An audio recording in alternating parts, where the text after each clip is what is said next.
Waalaikumsalam warahmatullahi wabarakatuh. Ya, silakan Bunda Nora nih. Bisa dulu Bunda Nora, ini ada teman kita dari Masuk aku loh. Oh ya. Sama itu, si penghujat itu saja, si Baal. Penghujat itu. Hah? Penghujat? Siapa yang Kristen? Siapa yang Kristen? Itu ada Bang Pasrah di samping Bunda. Oh, Mungkin ada yang apa pasrah? Iya, pasrah. Udah pasrah dia Bunda Nora. Apa Imrus? Dia udah pasrah dia. Pasrah? Enggak. Nah, jadi silakan Bunda Nora mau. Kira-kira mati di kayu salib itu pasrah apa enggak itu? Halo? Ya, oke, silakan Abang. Saya nggak ada pertanyaan dulu, soalnya saya dulu dengar gimana. Tanya aja lah Bang. Abang silakan bertanya. Nggak ada pertanyaan dulu. Saya dengar aja dulu gimana di sananya dulu. Gimana di sananya? Yang Abang kurang Bibir, paham kemana? bibir ya Allah. Yang Abang kurang paham bagaimana Bang?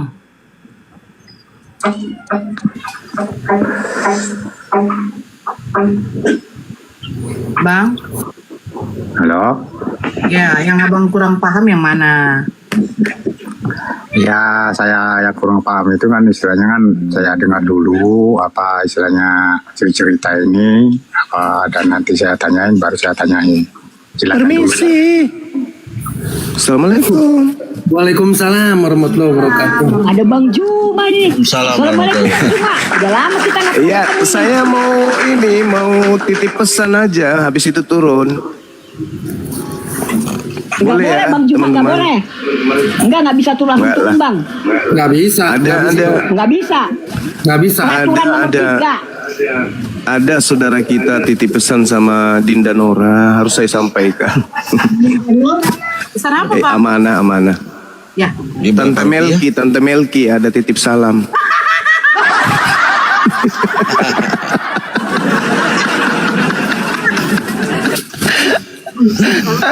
salah Bang. Sampean ingat? Masih ingat lah Bang? Bilang. Oh ingat lah. Kamu bilang bunda terus, ku bilang laki. Kau nggak percaya. Pas buka kamera ya kan ya, muka serem, hatinya pink. Masalah generasi. Ini Oke ada teman-teman semua. Ya, assalamualaikum warahmatullahi wabarakatuh. Masya Allah. Waalaikumsalam warahmatullahi wabarakatuh. Alhamdulillah. Semuanya sangat kenal semua. Masya Bos, ini Allah, dari gurundaku luar biasa. Sekarang sudah mulai jalan-jalan ke komal-komal kecil. Luar biasa, Gurunda. Selamat berjuang, kita dukung terus. Walaupun komal kecil, kita mau dukung terus Bang Juma ya. Teman-temannya di bawah maupun yang di sini. Lanjut Bang Juma, Iya. luar biasa. Saya cuma lihat Dinda Nora di sini. Saya mau titip salam, makanya amanahnya orang harus disampaikan ya kan ya. Bagi-bagi Iya. dong Bunda Nora. Berapa Kalau dari persen? Bunda Melki saya nggak mau. Oh ya udahlah. Tante Melki saya Saudara tidak mau. Paul ini dari sekte mana, Dek? Saya Muslim Bang. Saudara Paul ini dari hostnya. Itu hati Oh. Yesus. Oh, Muslim. Saya dari tadi nunggu ditanya loh Bang. Ini saudara kita, saudara Idris ini orang mana? Masih orang Jangan manusia tanya. bumi kan? Jangan panggil Bunda ya. Oke teman-teman sekalian, terima kasih saya sudah diterima di sini. Ini ada tema sejak kapan Yesus jadi Tuhan. Saudara kita yang Kristen yang mana? Ada dua. Ya Robi sama Pasrah. Oh, pasrah. Sama ya Robi. Baik, saya bernarasi sebentar. Habis itu ditanggapi ya teman-teman. Bismillahirrahmanirrahim. Qul huwallahu ahad, Allahus samad, lam yalid wa lam yulad wa lam yakul lahu kufuwan ahad. Skala besar, skala global, pencipta langit dan bumi itu tidaklah kemudian beranak dan diperanakkan, tidak serupa dengan apapun. Kemudian dia tunggal absolut, ada entitas lain yang kemudian serupa dengannya. Pencipta langit dan bumi bukan makhluk, tetapi Sang Khalik yang mengadakan segala sesuatu yang ada di atas muka bumi dan juga yang ada di langit serta yang ada di antara keduanya. Berbicara mengenai Yesus, sejak kapan Yesus itu Tuhan? Sejak lahirnya agama Kristen. Karena ketika Kristen belum ada, Yesus itu masih bayi yang imut, yang masih butuh kemudian perhatian orang tua, masih butuh bimbingan, masih butuh asupan nutrisi dari payudara ibunya, asupan suapan makanan dari ibunya dan seterusnya. Yesusnya melontarkan sebuah kalimat penutup kurikulum pengajaran kepada kaumnya Bani Israel. Apa kata beliau? Di dalam Yohanes 17 nomor 8, segala firman yang engkau berikan kepadaku telah aku sampaikan kepada mereka, dan murid-murid telah menerima segala firman tersebut. Ending daripada segala firman menghantarkan murid-muridnya percaya. Apa kepercayaan murid Yesus? Murid Yesus menurut Yesus setelah menerima segala firman, rupa-rupanya murid hanya mendudukkan Yesus itu setingkat naik dari manusia biasa, yaitu Rasul utusan Tuhan. Jadi Yesus mengaku, Yesus, ya paman, murid-murid lu setelah lu ngajarin segala firman yang kau terima dari Tuhan lu, mereka percaya lu siapa? Murid-muridku percaya aku ini hanya utusan Tuhan. Benar kagak itu kepercayaan mereka? Benar. Kok bisa? Ya, karena saya mengatakan hidup kekal itu adalah mereka percaya bahwa Bapaklah yang telah mengutus aku. Berarti barang siapa yang percaya kepadaku, aku dijunjung tinggi, dan setinggi-tingginya aku dijunjung, levelku tidak akan sampai kepada level Tuhan, melainkan aku hanyalah seorang rasul yang diutus oleh Tuhan untuk kaumku Bani Israel saja. Lalu kapan kau mulai menjadi Tuhan? Sebelum aku terangkat ke langit, aku udah berpesan memang kepada Bani Israel, Yahudi, murid-muridku di Bukit Zaitun. Waspadalah kepada penyesat yang datang kepadamu, memakai namaku dan berkata akulah Kristus. Mereka akan menyesatkan banyak orang. Sejak itulah kemudian nasihatku itu tergenapi. Sepeninggalku banyak orang-orang dari luar dari kelompok muridku datang, merubah pola kepercayaan murid saya menjadi aku ini Tuhan. Mereka kemudian mengatakan aku ini Kristus, tetapi mereka adalah antikristus. Mereka mengatakan aku ini adalah manusia yang diurapi Tuhan, tapi ketika mereka masuk ke dalam tempat ibadah mereka, justru mereka mendudukkan aku sebagai Tuhan. Itulah pembohong, itulah pendusta, itulah penyesat yang tidak percaya bahwa aku ini adalah utusan Tuhan. Apa perbedaan antara murid-muridmu dengan mereka? Kata Yesus, pembeda antara muridku dengan mereka, kau lihat buahnya, katanya. Apa itu? Muridku percaya aku ini adalah utusan Tuhan, mereka percaya aku ini adalah Tuhan. Itu perbedaannya. Kalau muridku percaya aku ini adalah utusan Tuhan, mereka beda. Mereka percaya aku ini Tuhan, tapi sama-sama mengusung namaku. Muridku mengusung namaku Yesus Kristus, mereka pun mengusung namaku Yesus Kristus. Pembedanya itu tadi. Kalau ingin tahu mana serigala di antara dua kelompok ini, ya apa?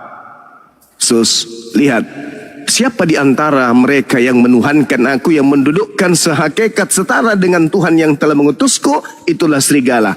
Mereka tidak percaya kalau aku ini manusia. Mereka sebenarnya itulah antikristus, itulah anti daripada kebenaran. Nah, dari sini saudara-saudara, sepintas sudah terjawab tema kita. Sejak kapan Yesus itu jadi Tuhan? Sejak ada Paulus in the gang sampai hari ini. Tuhan bagi kaum ilusi. Saya kira begitu sementara. Silakan. Kalau ada Tante Melki di bawah, silakan naik ke atas. Melki ke gereja. Ada ponaannya di atas menunggu. Oke, lanjut. Silakan. Ini si Rabi. Kalau pasrah tadi dia katanya mau menyimak dulu, mendengar dulu. Ya, silakan ya. Oke. Jadi begini, Mas Juma yang sampai hari ini seperti yang kau permasalahkan kata Kyrios atau kata Tuhan? Kalau keadaan yang sebenarnya. Sebentar. Kalau kau mempermasalahkan kata Tuhan, ya kita harus pergi ke etimologi kata Tuhan. Penggunaan kata Tuhan ini kepada siapa awalnya? Jadi supaya kita bisa jelas apa yang kita permasalahkan. Jadi saya harus bacakan dulu penggunaan kata Tuhan yang pertama kali digunakan dalam kaidah bahasa Alkitab itu hanya merujuk kepada Yesus. Ya, Tuhan itu adalah karya buatan orang Kristen.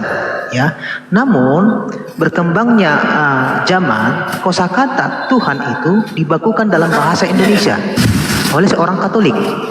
Namun nanti pada abad ke-17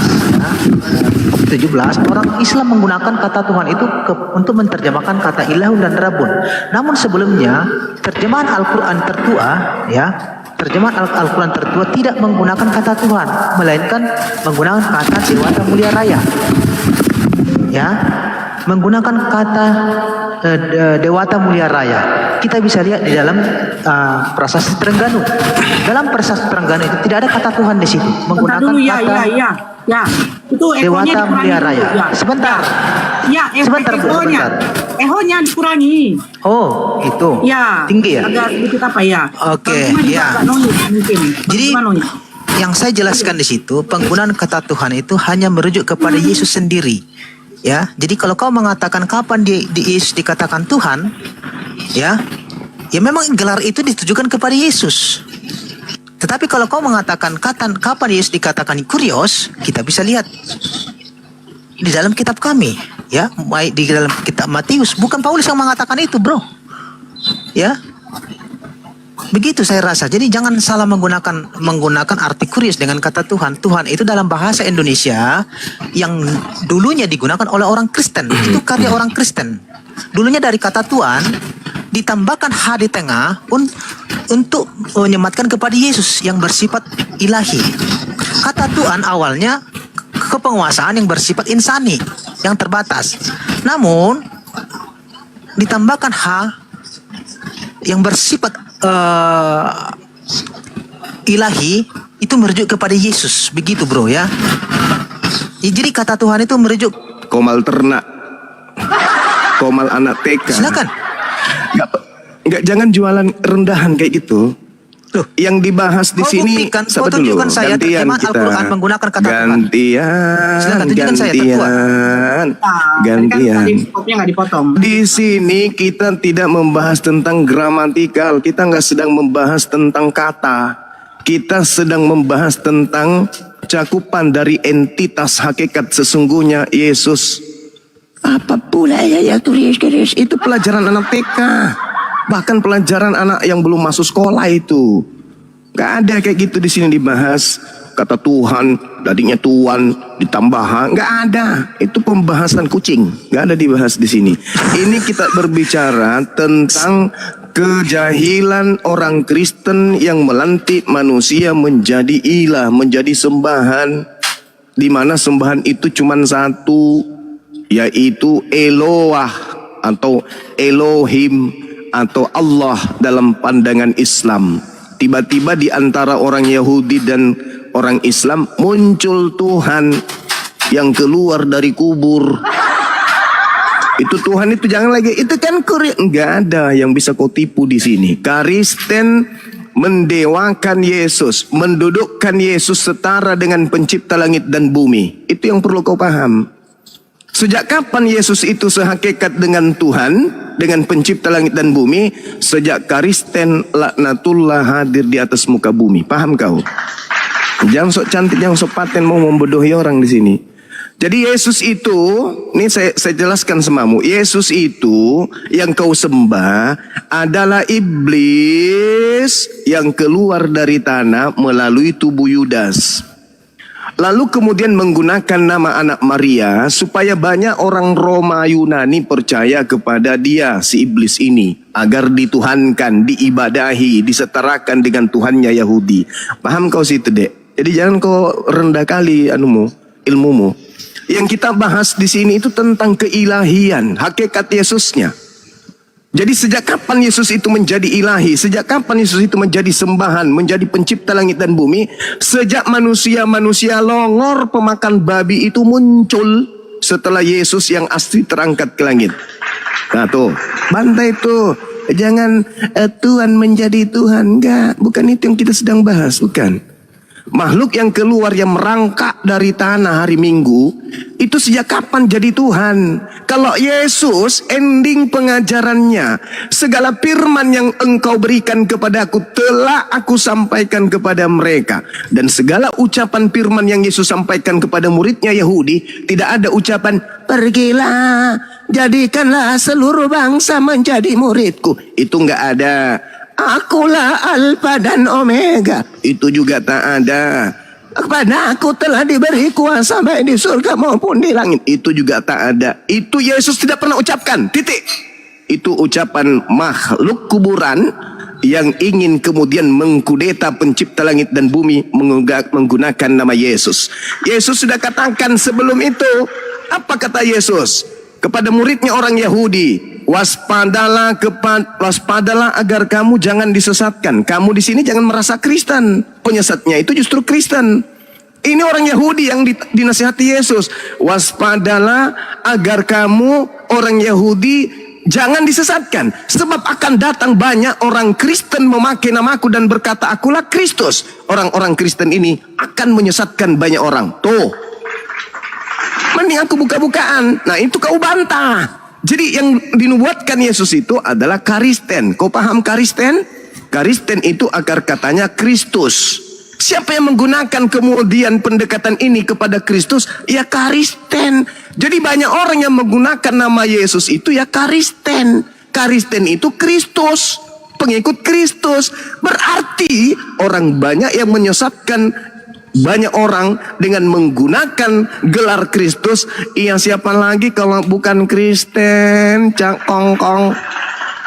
Karena itulah yang kau bantah. Jangan kau jualan obat. Paham ya? Bahwa sejak kapan anak Maria, anak manusia ini menjadi Tuhan? Sejak lahirnya agama Kristen diprakarsai oleh iblis dan juga nabinya yaitu Paulus. Pedis. Ya memang kayak gitulah faktanya. Silakan. Oke, jadi pernyataanmu ini kemana-mana kayak anak TK aja kau, ya. Kau berdebat sudah lama, tapi pernyataanmu kau katakan tadi sejak kapan Yesus disebut Tuhan? Tuhan itu bahasa Indonesia. Kalau kau permasalahkan sejak kapan Yesus disebut Kyrios, oke kita bahas. Kau katakan tadi, diam dulu, ini giliran saya. Nah makanya kita berbicara, kita berangkat tentang etimologi kata Tuhan. Kata Tuhan, sebentar. Kata Tuhan tak akan saya biarkan kau bicara. Saya tidak akan biarkan kau bicara kalau kamu tidak masuk kepada inti pembahasan. Nah, mulai kalau kau yang menuju kepada keilahiannya, oke kita bahas sekarang. Nah, ya? Iya memang itu Tuyul. Memang itu memang pikir gereja ini. Kau mengatakan tadi itu karya Paulus, ya? Karena siapa kau mengatakan lagi? Saya bantah. Lanjut. Nah, Yohanes berkata apa? Di dalam 1 Yohanes ayat 1 dikatakan apa sampai 3? Pada mulanya adalah firman, ya. Itu menunjukkan bahwa Yesus datang dari kekekalan, datang dari surga, bukan dari manusia diangkat jadi Tuhan. Yesus berkata, "Aku dari surga, kamu dari bumi." Itu pernyataan yang absolut bahwa dia makhluk surga. Dia berasal dari surga. Nah, itulah yang disebut dengan Tuhan karena dia bukan manusia biasa. Dia punya sifat keilahian. Maka kami membantah omonganmu bahwa Yesus diangkat jadi Tuhan oleh Paulus. Sekarang pertanyaan saya kepada kau, tunjukkan bahwa di ayat berapa Paulus mengangkat Yesus jadi Tuhan. Silakan. Oke, baik. Sebelum saya jawab itu, dengarkan saya. Yesus tadi kan narasi saya di awal. Yesus kau jangan kemana-mana, buktikan Yesus di ayat mana manusia. Dengar dulu. Dengar dulu. Sabar kau, sabar. Oke, tenangkan iblismu. Yesus berkata, segala firman yang engkau berikan kepadaku telah aku sampaikan kepada muridku. Muridku telah menerimanya. Apa endingnya? Aku rasul bagi muridku. Titik. Yang kau bawa Yohanes 1 nomor 1. Ini kan kita berbicara mengenai Yesus, bukan mengenai pengarang Bible. Lagi-lagi kalau kau membawa Yohanes 1 nomor 1, segala firman, Bapa adalah firman. Yesus itu bukan hakikat firman. Yesus itu, mau bukti? Nih, tak kasih dalil. Kau catat kalau Yesus itu bukan firman. Yohanes 8:42. Apa kata Yesus? Aku datang menjadi daging, menjadi manusia. bukan karena atas kehendakku sendiri. Berarti dia bukan sang firman, karena bukan dia sang maha berkehendak. Tuyul, catat itu ya. Sekarang kau minta, mana dalilnya? Paulus mengatakan Yesus itu dilantik menjadi Tuhan. Pret. Filipi 2 nomor 6 nomor 7 8. Theos, dewa Theos mengosongkan dirinya, tidak mempertahankan kedewaannya, melainkan mengosongkan dirinya, lalu turun mengambil rupa hamba, lalu menjadi manusia. Setelah menjadi manusia dia taat, bahkan taat sampai mati. Pret. Bertanya pula mana Yesus ilahi itu? Mengangkat Itu dalilnya. Tuyul. Botol. Mana? Filipi 2 nomor 6. Filipi 2 nomor 6 nomor 7 nomor 8. Nanti kau layani itu. Aku angkat kau Diam Yesus dulu. Hei, suruh dulu Tunjukkan saya dalilnya. yang bernama Kristus itu. Kristusmu yang adalah iblis itu suruh adem dulu. Kan saya dalilnya bawa pot. Guru lagi menerangkan. Kulempar kau penghapus nanti ya. Hei, kulempar penghapus nanti lama-lama kau ya. Guru lagi menerangkan kok, cerewet kali kau. Itu kan dalilnya bro. Roma 14 nomor 9. Filipi 2 nomor 6 nomor 7 nomor 8. Catat itu. Ini anak kecil ini. Dilantik. Filipi 2 nomor 6 nomor 7. Aku lantik. Itu Paulus sedang melantik. Tuyul. Aku lantik kau Yesus. Paulus. Lantik kau Yesus jadi Tuhan. Saya kutuk kau jadi batu tawas. Kau mau? Banyak. Diam dulu, gantian kita. Nanti kau bicara setelah saya sampai robek mulutmu. Habis ini. 1 menit lagi paling lama. Diam dulu. Silakan. Adamkan setan yang ada dalam tubuh. Nah gitu dong. Aja iblismu dulu ngopi. Diam dulu. Di dalam Filipi 2 nomor 6 nomor 7 itu Paulus berpesan kepada orang-orang Kristen bahwa pencipta langit dan bumi mengosongkan dirinya lalu turun menjadi Yesus. Kuclok. Aku Itu minta bukti bahwa Paulus sedang melantiknya. Yesus jadi Tuhan. Kuceluk. Dalilnya mana dia melantik? Siapakah engkau Tuhan? Botol kali kau. Tunggu dulu, tenangkan dulu dirimu dulu. Gagap Sabar kau, jangan dulu, please. Semakin lama semakin lama nggak habis waktuku nanti. Semakin lama, nanti sampai 2 tahun saya ngomong sini kok nggak dapat catat tolol. Jadi Roma 14 nomor 9. Paham kau di situ? Untuk itulah Kristus yang dikutuk oleh Tuhan itu mati, agar dia dibangkitkan untuk menjadi Tuhan bagi kau, tolol. Jadi kata Paulus, manusia yang dikutuk oleh Tuhan itu mati di atas salib agar dibangkitkan untuk menjadi Tuhan bagi pemakan babi. Nah, enak kan dikituin? Lalu Paulus pendiri agama Kristen juga berkata di Roma 10 nomor 9, barang siapa yang berkata dengan mulutnya bahwa Yesus Santai itu aja, adalah mulut jangan kayak Tuhan betina. dan apa yang dikatakan itu dipercaya sepenuh hati, maka dia akan diselamatkan.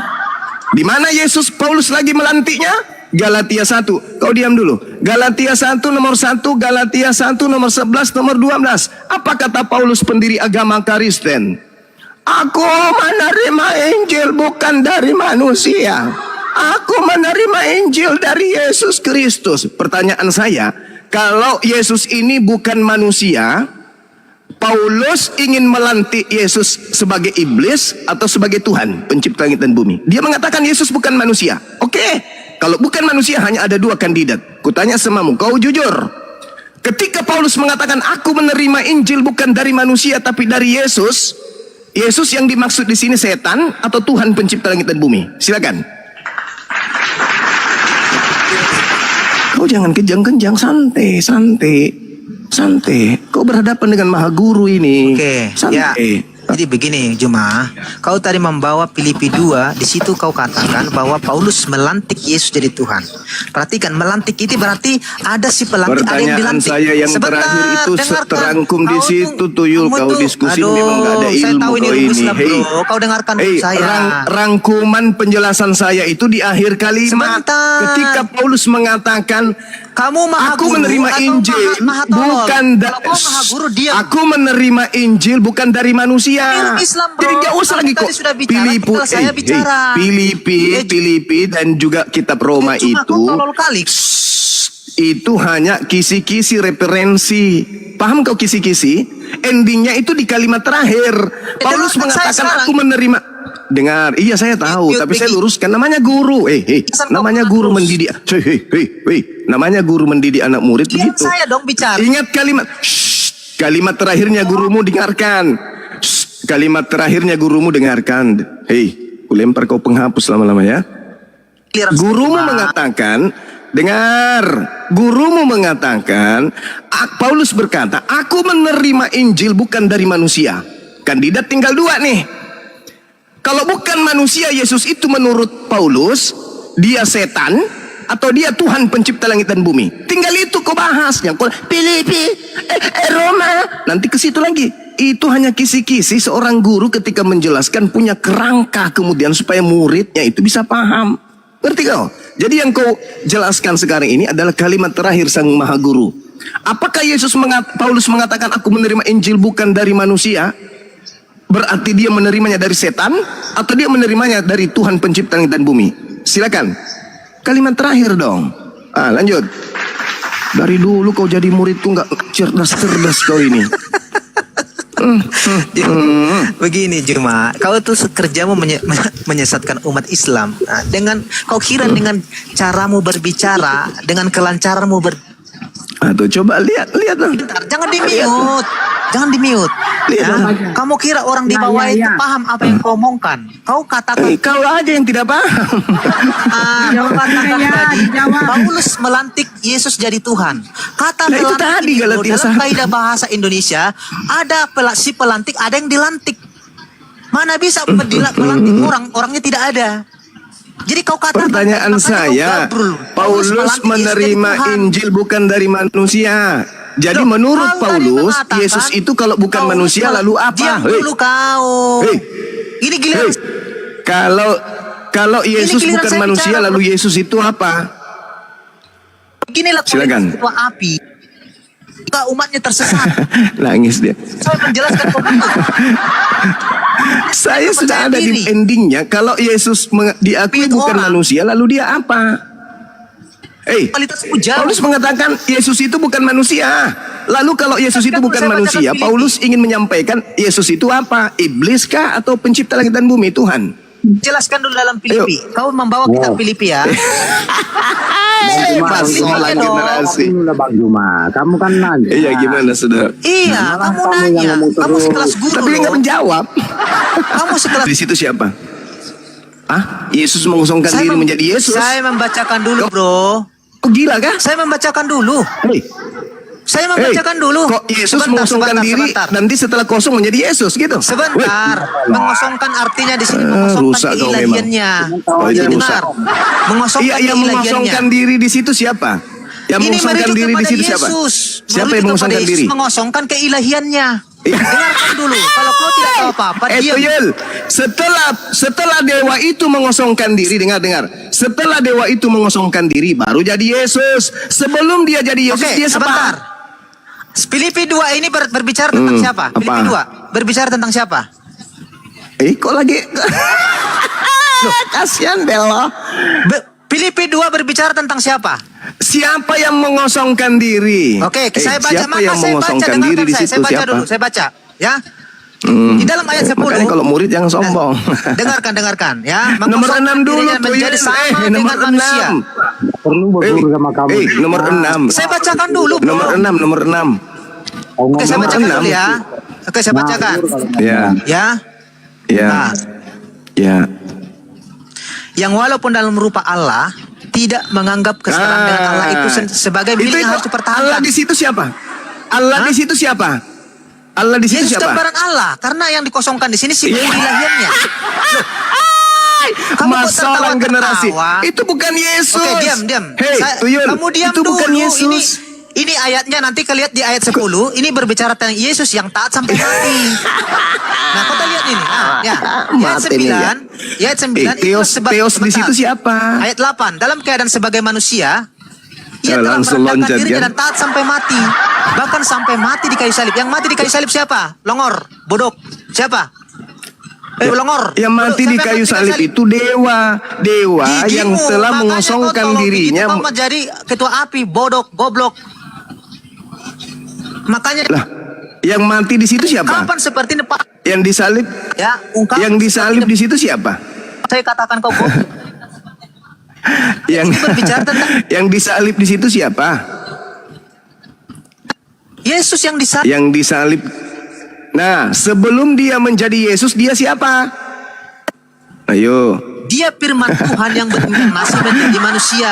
Maka dikatakan Mana dia adalah ada gambaran firman? Allah itu. Red. Ketika Mana dia ada firman? berinkarnasi jadi manusia, dia mengosongkan keilahiannya menjadi payah. sama seperti manusia, menjadi sama seperti hamba. Tuyul. Makanya dia taat sampai mati. Tuyul. Di Iya, situ. itu ayat itu berbicara di situ tentang bukan Yesus firman yang jadi disalibkan. daging. Di situ bukan firman jadi Makanya daging. jangan Di situ asal dewa ngomong teos tahu. yang Nggak ada jadi ilmumu, manusia. saya bilang ilmumu cetek. Makanya kau baca dalil. Ketua api sekelas kau Makanya kau cetek baca kau. dalil. Ya, bodohnya tidak pertolongan. Makanya kau baca dalil. Ya, bodoh.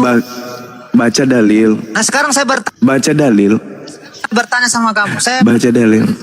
Pertanyaan saya mana jawabannya? jawab. Filipi 2 Pertanyaan hangus. saya mana?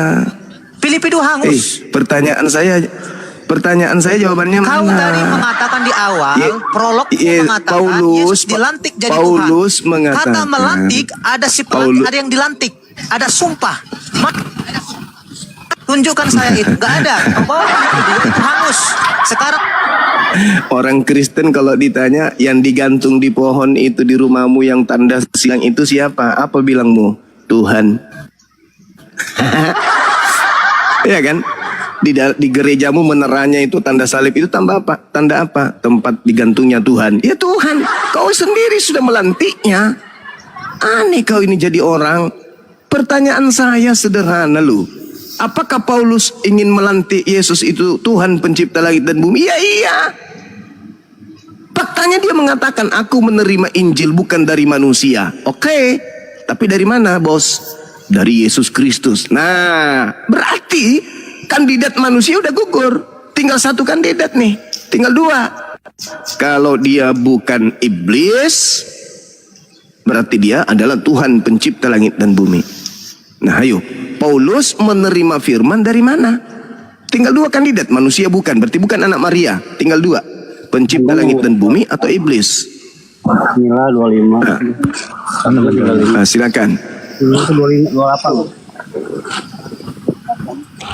Tinggal dua Silakan, kandidat. pasrah. Mana sih Bang? Iya, pasrah, silakan, pasrah. Bentar dulu Pak, lagi ada apa ini sebentar. Biar laju aja dulu Pak, cuma dulu sebentar aja saya. Ya, murid saya Rabi itu udah lama dia memang nggak pernah mau tunduk pada akal. Dia selalu mau didoktrin aja hidupnya. Tadi di Filipi 2 itu teos di situ. Jabatan tertinggi, hakikat tertinggi, esensi tertinggi. Oke? Itu duduk pada posisi teos. Kalau kita berbicara mengenai Filipi 2 itu, di situ sangat jelas dikatakan bahwa yang turun ke bumi di Filipi 2 ini itu adalah teos. Di Filipi 2-nya, teosnya itu yang turun ke bumi mengambil rupa manusia. Tapi apa kata si penyesat tadi, si murid durhaka ini? Dia mengatakan apa? Yang turun ke bumi itu bukan teos, Bang. Lalu siapa? Yesus dalam wujud ilahi. Kan kampret. Penipu.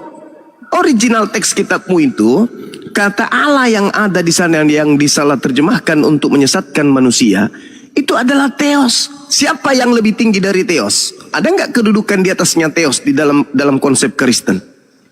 Nggak ada.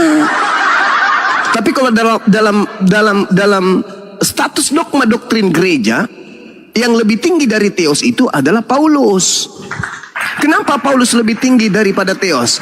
Karena Paulus mampu kemudian membatalkan firman-firman Theos. Atas perintah siapa? Ada lagi di belakangnya Paulus. Siapa? Itulah makhluk yang datang mengaku, akulah Yesus yang kau aniaya.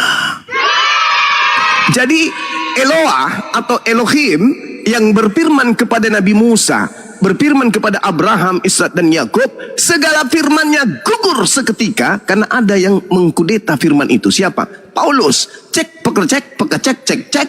Ternyata di belakang Paulus ada sosok makhluk yang mengaku Yesus Kristus. Nah, ini yang harus kita kaji. Siapa makhluk yang telah mengutus Paulus ini menjadi nabinya?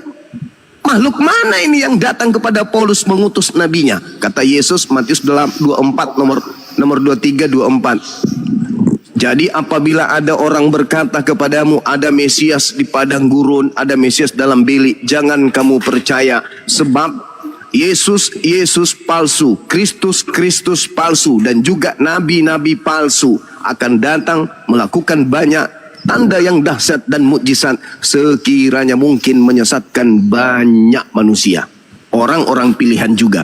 Jadi yang dimaksud di sana adalah ada Kristus palsu datang kepada manusia yang adalah nabinya, utusannya, untuk membatalkan segala perintah Tuhannya orang Yahudi, bahkan perintah Yesus asli pun itu dibatalin. Nah, ini Bang Juman.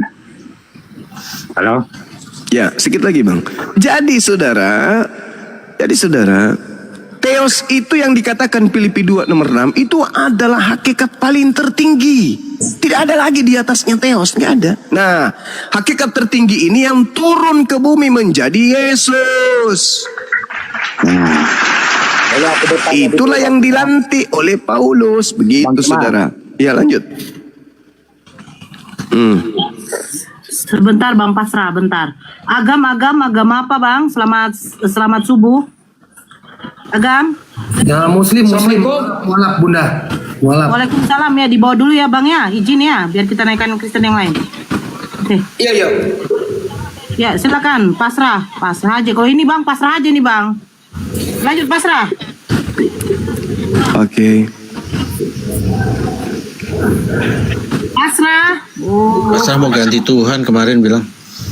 Mau ganti Tuhan ya? Halo. Ya, lanjut. Bang. Nah, begini Bang Juma, ada pertanyaan saya. Nabi yang paling terakhir Nabi apa? Kalau di Islam itu kawan, jelas khataman nabiin itu baginda Rasulullah Muhammad SAW. Tapi kalau menurut Paulus di dalam 1 Korintus 12 nomor 28 masih banyak nabi-nabi di jemaat Kristen, kata Paulus. Ya mungkin saja Anda salah satunya nabi itu. Begini Pak, begini ya, saya dengar ya. Iya. Nah, jadi begini, sebelum Nabi Isa, habis Nabi Isa siapa nabi? Habis Nabi Isa, baginda Rasulullah Muhammad SAW, sang penolong lain, sang penghibur. Nah, ini Pak, dia Bapak bilang tadi, Bang Juma bilang, Yesus berkata kalau ada nabi yang palsu nanti, yang terakhir. Yesus mengatakan itu, iya kan? Oke. Nah, berarti nabi yang terakhir itu berarti palsu. Oke, boleh saya bantah? Boleh. Oke. Jadi Yesus tidak mengatakan nabi terakhir, saudaraku. Yesusnya berkata, waspadalah kepada nabi-nabi palsu, bukan nabi terakhir. Waspadalah kepada nabi-nabi palsu yang datang kepada kamu. Rasa kamu di situ gantian katanya. Dia berkata katanya gantian. Ini kayak Paulus juga ini, suka mengkudeta ajaran orang. Kalau Bapak mau diskusi sopian, kita sopian. Kalau mau bantah-bantahan, saya jagonya. Saya ini orangnya sama seperti bom-bom. Mesin ketik peninggalan Belanda juga belum pernah ada orang bisa mengalahkan saya berdebat. Oke? Jadi tenang. Dengarkan Pak. penjelasan saya. Yesus tidak pernah berkata waspadalah kepada nabi terakhir. Yesus berkata waspadalah kepada nabi-nabi yang datang kepada kamu. Kamu di situ adalah muridnya yang sedang berbicara pada saat itu. Nabiku itu ada di abad ke-7. Bagaimana mungkin abad ke-7 hadir di abad pertama? Yang ada di situ yang datang kepada murid Yesus ya Nabi Paulus. Yang datang kepada murid Yesus itu Nabi Paulus. Lalu kemudian di dalam 1 Korintus Nabi Paulus ini juga mengatakan bahwasanya di tengah-tengah jemaat ada nabi. Berarti di tengah-tengah Kristen pengikut Paulus itu ada nabi-nabi, termasuk Nabi Luga mungkin. Lalu kemudian nih tak ajarin Pak, paling lama 1 menit. Tahan, sabar. Ini ilmu. Kalau orang Muslim yang mendengarkan udah bosan, udah dengar. Tapi kalian yang Kristen ini yang kudu harus disuapin terus. Kata Yesus, tanda-tanda nabi palsu itu Pak, 1, memanggil Yesus Tuhan. 2, bermukjizat pakai nama Yesus. 3, bernubuat pakai nama Yesus. 4, bermukjizat pakai nama Yesus. 4 ciri-ciri dari pengikut nabi palsu ini tidak ada di pengikut Nabi Muhammad. 4 ciri-ciri ini semuanya ada di Kristen pengikut Paulus botak. Sampai sini paham Pak? Nah itu tanggapilah itu. Jadi yang dimaksud bukan nabi terakhir Pak. Yang dimaksud adalah nabi-nabi atau pengajar-pengajar atau rasul-rasul yang datang di abad pertama kepada murid-murid Yesus. Begitu Pak. Cobalah Anda kan orang Indonesia, makan tahu tempe. Manfaatkan tahu tempe itu Pak. Tahu tempe itu membuat orang cerdas. Jangan manfaatkan babi membuat orang bodoh. Lanjut.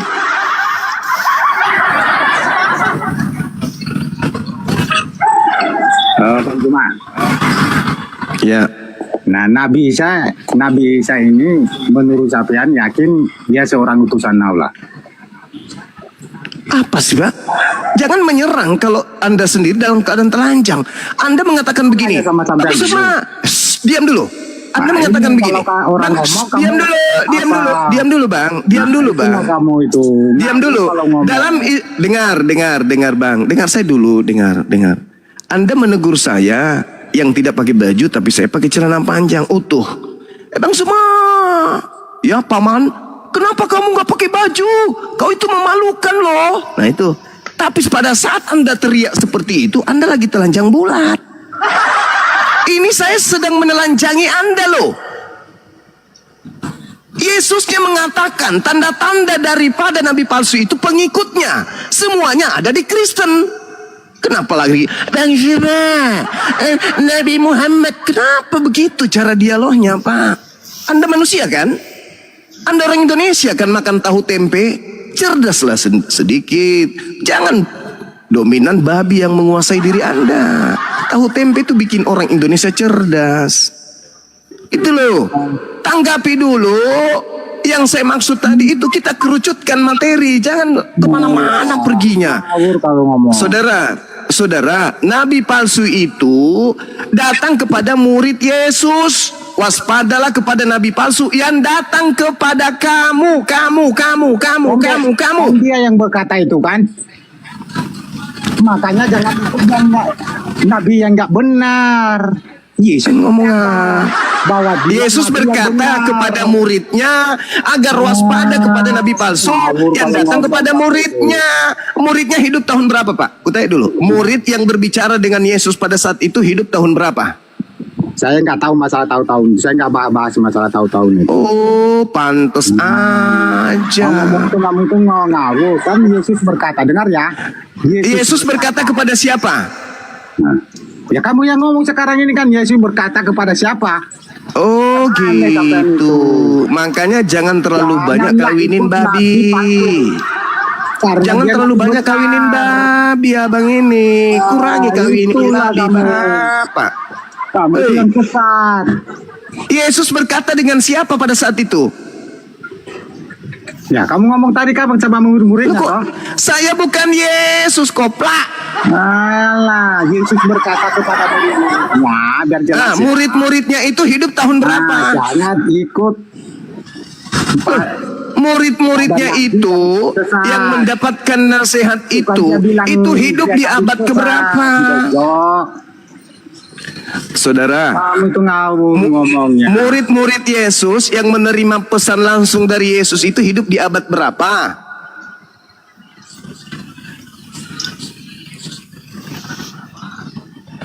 Kenapa jadi bodoh? Kenapa jadi bodoh? Enggak lah, aku enggak heran. Anda kan masih Kristen ya? Oh iya, Kristen kan identik dengan kebodohan. Dalam hal agama. Karena kalian tidak menggunakan akal. Yesus pada saat itu berbicara dengan muridnya yang hidup di abad keberapa? Abad pertama. Nabi Muhammad yang kau tuduh sebagai nabi palsu yang dituduhkan di situ, itu hidup di tahun berapa? Abad ke-7. Nyambung nggak di situ, koplak, tuyul? Nyambung nggak? Hidup nggak murid Yesus yang mendengarkan nasihat Yesus itu pada abad ke-7? Kan tidak. Inilah kalau sudah jadi Kristen. Terlanjur Kristen, terlanjur bodoh, bahlul, dongok. Dakian, hidup lagi, banyak utang lagi. Diajarin kok malah, bukannya pintar malah jadi bodoh. Yesus berbicara kepada muridnya yang hidup di abad pertama. Apa kata Yesus? Waspadalah kepada nabi-nabi palsu yang datang kepada kamu. Berarti nabi palsunya ada di abad pertama. Siapa yang ada di abad pertama yang mengajarkan agama lain daripada agama Yesus? Ya Paulus. Itulah yang dimaksud nabi palsu. Mana pengikutnya? Ya Kristen. Kristen memenuhi ciri-ciri itu enggak? Iya. Yang pertama angkatan jahat. Aja. Yang benar aja kalau ngomong itu. Yang bener aja kalau ngomong macam paten aja otak kau itu otak kucing. Kalau memang benar-benar agamamu benar-benar baik, aja. Kenapa jadi serang agama saya? Kamu yang membahas tentang nabi palsu, kenapa bahas agama saya? Membahas pertama tadi, dengar dulu ya. Dan membahas Saya yang pertama tadi itu saya ikuti tema Cak Kangkung. sejak kapan Yesus jadi Tuhan? Kan itu sejak kapan Yesus jadi Tuhan itu. Nah, sekarang kau bahas itu. Gitu. Dengar. Nah, aku tanya juga sama kamu, nabi apa yang pertama? Tuyul. Karena kau nggak nyambung. Temanya sejak kapan Yesus jadi Tuhan kok ke nabi? Udah dilayani tentang nabi pun lari entah kemana-mana.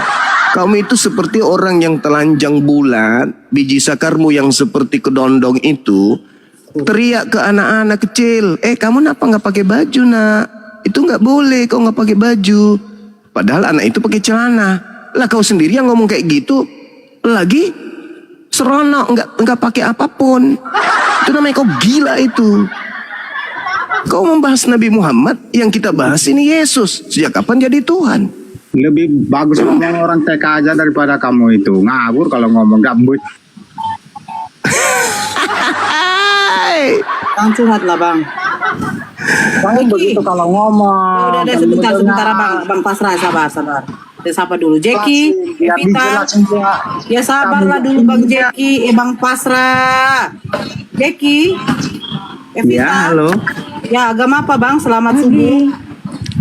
Agamaku Kristen. Kristen, oke. Evita, kakak, agama apa? Ya. Selamat malam.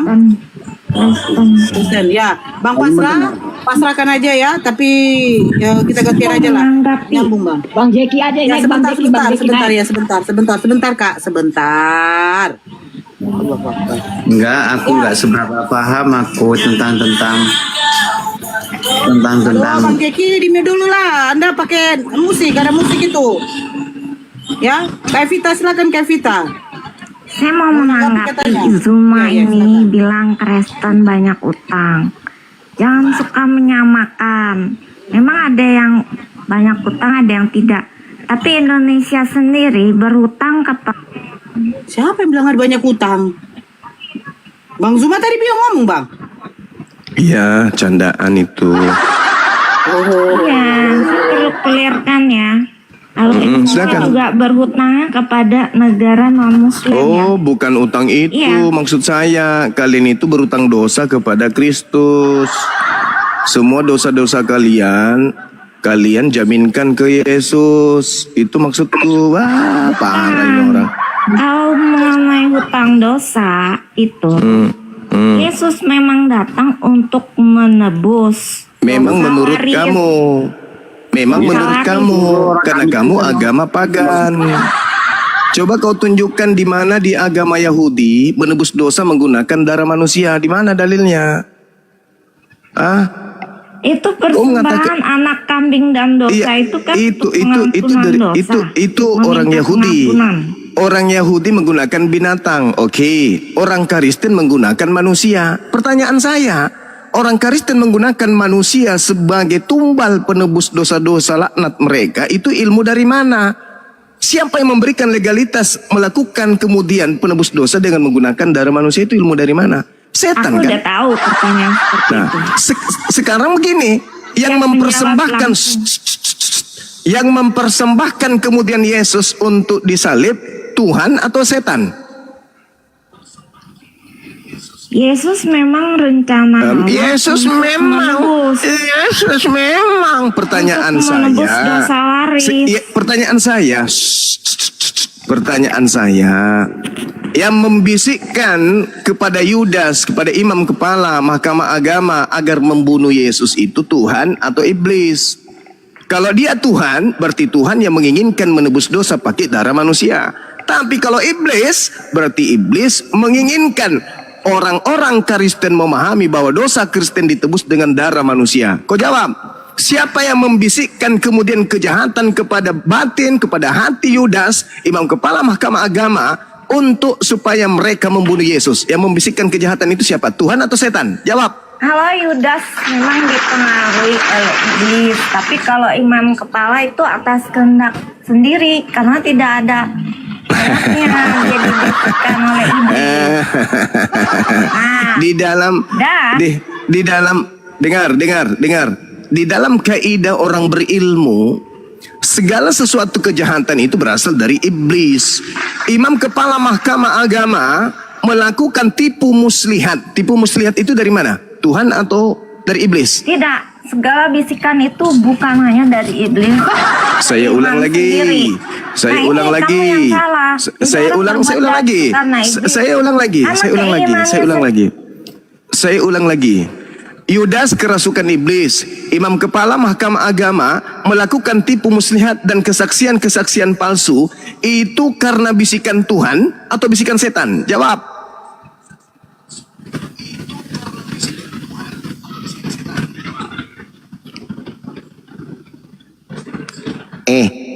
Nanti kan saya sudah mengatakan samamu, Yudas itu bisikan setan. Nah sekarang imam kepala dan mahkamah agama menyerahkan kemudian Yesus dengan kebencian, membuat kesaksian palsu, dan juga melakukan tipu muslihat. Tipu muslihat, kedengkian dan kesaksian palsu itu bisikan Tuhan atau bisikan iblis? Coba jujur deh. Kalau Yudas memang di situ ayatnya jelas-jelas. Iblis membisiki Yudas, tapi itu keputusan Yudas. Kalau dia nggak mau juga dia tidak bisa dipengaruhi. Jadi memang ada jalannya. Hal itu terjadi nubuatan. Nubuatan itu akan terjadi karena sudah diramakan dan Elohim Bapa itu mengetahui pikiran manusia. Jadi iblis membisiki atas keinginan iblis sendiri dan Yudas Iskariot melakukan bisikan iblis itu karena dia sendiri bukan saja dipengaruhi tapi dia sendiri menginginkannya. Dan apalagi imam kepala itu ya tidak ada ayatnya dibisiki iblis, berarti dia melakukan atas keputusan dan kehendaknya sendiri. Seperti juga penjahat yang ada di dunia ini, seperti koruptor dan sebagainya, mereka melakukan atas kehendak sendiri, bukan karena bisikan iblis. Sudah jelas? Jadi kamu kalau berbuat jahat jangan salahin iblis terus ya. Itu karena kehendak dan keputusanmu sendiri. Nah, mengenai penebusan dosa, saya beritahu di sini kenapa kambing dan domba dipersembahkan dalam tradisi Yahudi. Ya kan Bunda Nora, mungkin meminta Bang Juma tadi kena report ya, kena report banyak penombak di bawah. Ya, ini jelaskan aja. Silakan Kang Dito. Monitor Kang Dito. Assalamualaikum warahmatullahi wabarakatuh. Waalaikumsalam warahmatullahi wabarakatuh. Nah Bu, ini Bu Runda. Saya ingin menjelaskan mengenai penebusan dosa. Ya, coba standby aja yang moderator. Burunda pasti naik lagi tuh. Saya ingin menjelaskan penebusan dosa yang tidak difahami oleh pihak Muslim karena mereka tidak benar-benar belajar Alkitab. Nah, penebusan dosa kenapa? Bang Zuma mana? Bang Zuma kena report. Ya, saya Aduh, ingin Bang Zuma. bicara mengenai penebusan dosa. Sabar dulu Bu, sabar dulu, gantian. Banyak tentara Romawi di bawah, Bun. Saya tidak report loh. Saya tidak Oke, report. gini Epita, kalaulah kami mengikuti Epita tentang penebusan dosa itu untuk kalian, nah untuk seluruh manusia.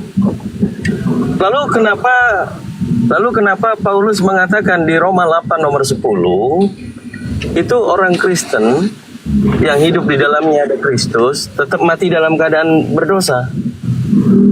Oh iya, itu dosa perbuatan. Maksudnya dosa perbuatan, bukan dosa waris. Lalu yang ditebus dosa apa? Dosa waris itu dosa yang dilanggar oleh Adam dan Hawa, sehingga manusia Iblisnya marah. mati. Iblisnya marah. Mati. Akun baru 2 jam, belum cukup pun 2 jam. Bangkit dari kubur selama 6 hari. Dimakan lagi sama dia. Terguncang iblisnya. Lanjut Bu Runda. Jadi gini, Saudara Epita. Saya sengaja Waalaikumsalam warahmatullahi wabarakatuh, saya sebenarnya Dindaku. kalau orang lain terus yang ngomong ya akhirnya saya turun deh. Saya justru di sini lagi bisa, jadi saya jelasin ya kan. Nah, Oh ya gini, sudah, coba kamu jelasin. mengenai Nih penebusan pertanyaannya, dosa, dengar dulu. itu penting. Pertanyaannya. Iya. Coba. Dengarkan dulu saya. Nah, yang merasuki imam kepala mahkamah agama sehingga mereka kemudian menurut Pilatus dalam Matius 27:18, orang-orang Yahudi, ahli kitab, ahli Taurat, imam kepala mahkamah agama, orang Farisi menyerahkan Yesus karena dengki. Sehingga mereka membuat tipu muslihat, mereka membuat kesaksian palsu. Mereka melakukan itu karena kerasukan Tuhan atau kerasukan iblis? Jawab itu dulu. Silakan. Mereka melakukan apa? Mereka melakukan tipu muslihat. Ya kehendak Markus sendirilah. 14 nomor 1. Kemudian Itu keinginan mereka mereka melakukan sendiri, jangan kesaksian selalu palsu. salahkan Matius iblis. 26 nomor 4 nomor 59. Mereka melakukan itu karena kerasukan, kena bisikan iblis, atau karena mereka mendengarkan perintah Tuhan untuk supaya mereka membuat tipu muslihat. Jawaban saudari apa? Yang kehendak mereka sendiri. Bukan karena bisikan iblis. Kalaupun dia dibisikin, Kamu ingin melindungi iblis gitu. Orang diujuk-ujuk. Berarti ya. kamu ini pahlawannya iblis. Orang membujuk orang, bisa orang membujuk kamu untuk Pertanyaan berbuat, kalau saya, kamu tidak mau, kamu juga nggak bisa Anda di dibujuk. sini itu jadi pahlawan setan loh. Saya bertanya sederhana. Imam kepala ini adalah ahli Taurat. Ahli Taurat itu orang benar. Mereka adalah orang-orang yang benar dalam pandangan Taurat. Oke? Mereka anak keturunan Nabi Yakub. Mereka orang-orang benar dalam pandangan Taurat. Bahkan kalian mengatakan keselamatan itu dari sono. Sekarang kenapa kau lebih bela setan? Pertanyaan saya, tidak imam bela. kepala, sabar, mahkamah agama melakukan tipu muslihat, melakukan kemudian kesaksian-kesaksian palsu, dengki terhadap Yesus, sehingga mereka bersekongkol ingin membunuh Yesus, ditambah Yudas yang kerasukan setan yang tertulis. Maka pertanyaan saya, mereka ini melakukan itu semua karena firman Tuhan atau karena firman setan? Jawab. Karena udah banyak kejadian mereka itu dimarahi oleh Yesus. Nah, ini kalau pahlawan iblis ini begini. Kemudian Kamu ingin melindungi iblis yang berada di belakang setiap gerakan-gerakan pembenci Yesus pada saat itu. Itu iblis. Sampai iblisnya pun langsung menemui Yesus untuk mencelakai Yesus, tapi tak berhasil. Maka iblis menggunakan orang-orang di sekeliling Yesus untuk mencelakai Yesus. Upaya iblis merusak Yesus, ajarannya, tatanannya, bahkan keberadaannya di bumi, itu kemudian adalah upaya iblis. Kamu hadir di sini, saya tanya baik-baik. Orang Yahudi, mahkamah agama, imam kepala orang Farisi melakukan kesaksian palsu, tipu muslihat, kedengkian, bersekongkol dengan Yudas, ingin membunuh Yesus, ingin menyingkirkan Yesus di bumi. Itu karena bisikan iblis atau karena firman Tuhan? Jawab. nih, walaupun itu kan tidak ditulis ya, dibisiki iblis, hanya Yudas yang ditulis ayatnya ada. Tetap saja Anda ingin walaupun melindungi mereka iblis. dibisiki iblis, kalau mereka itu melakukan semua itu karena keputusannya sendiri. Bisa kamu tidak bisa. Kalau kamu dibisiki oleh penjahat untuk berbuat jahat, tapi kamu tidak mau berbuat jahat, Mbak Epita, kamu bisa berbuat jahat? Ya, Mbak Epita dengarkan saya. Mbak Epita dengarkan saya, Mbak Epita. Di dalam ilmu mereka sebagai ahli Taurat, Mbak, bagi ahli Taurat, di dalam Tauratnya itu jangan kamu membunuh. Ahli Taurat lo ini, jangan kau membunuh. Ahli Taurat paham. Orang Farisi itu adalah para penafsir kitab Tanak. Ketika ada perintah jangan membunuh, jangan kau bunuh orang yang benar. Inilah anakku yang kukasihi, bla bla dan seterusnya. Akulah jalan kebenaran, bla bla. Boleh nggak dibunuh menurut hukum Taurat Yesus itu? Nggak boleh.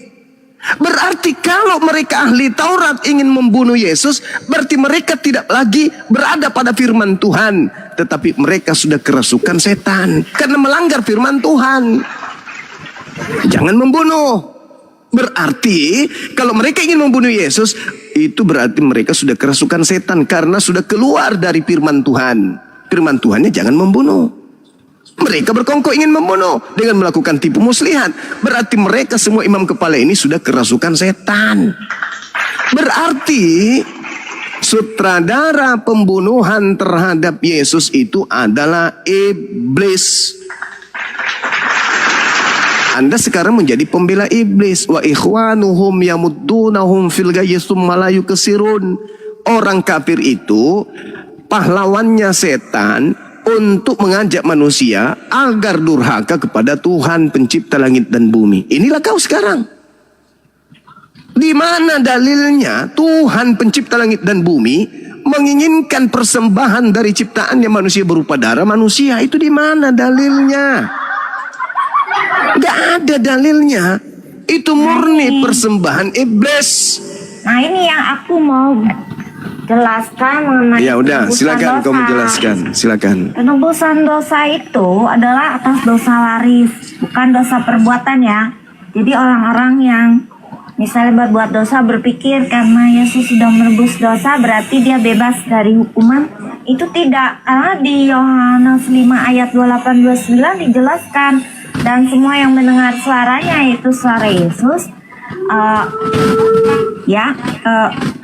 jadi yang berbuat baik akan hidup kekal dan yang berbuat jahat akan dihukum. Jadi di sini sudah jelas bahwa dalam penghakiman nanti oleh Yesus, yang berbuat jahat akan dihukum. Itu dosa perbuatan, tapi kalau penebusan dosa oleh Yesus itu adalah penebusan dosa waris, yaitu dosa yang diwariskan oleh Adam dan Hawa sehingga manusia jatuh ke dalam dosa, ikut serta keturunannya juga ikut serta mendapat warisan kecacatan genetika, kecenderungan berdosa, dan juga menderita dan dikutuk mati. Apa jadi ini? Itu yang kita alami sekarang juga diwariskan.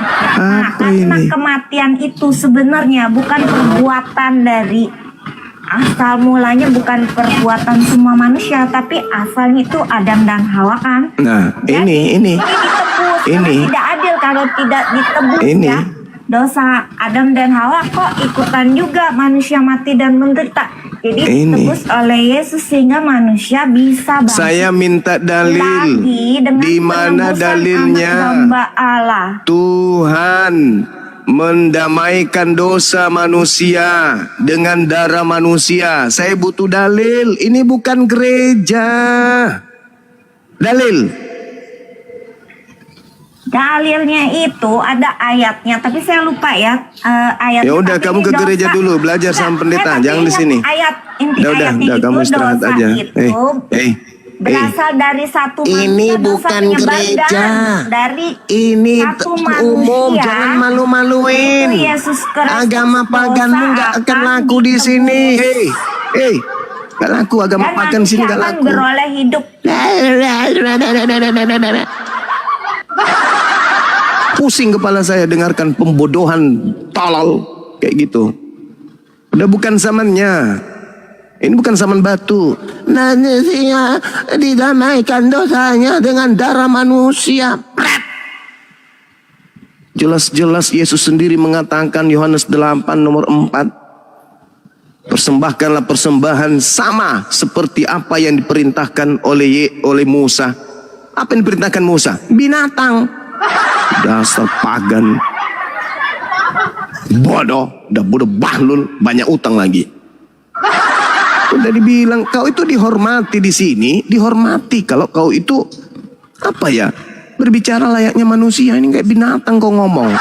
Ya dosa Adam dan Hawa. Kurobek juga mulut kau nanti.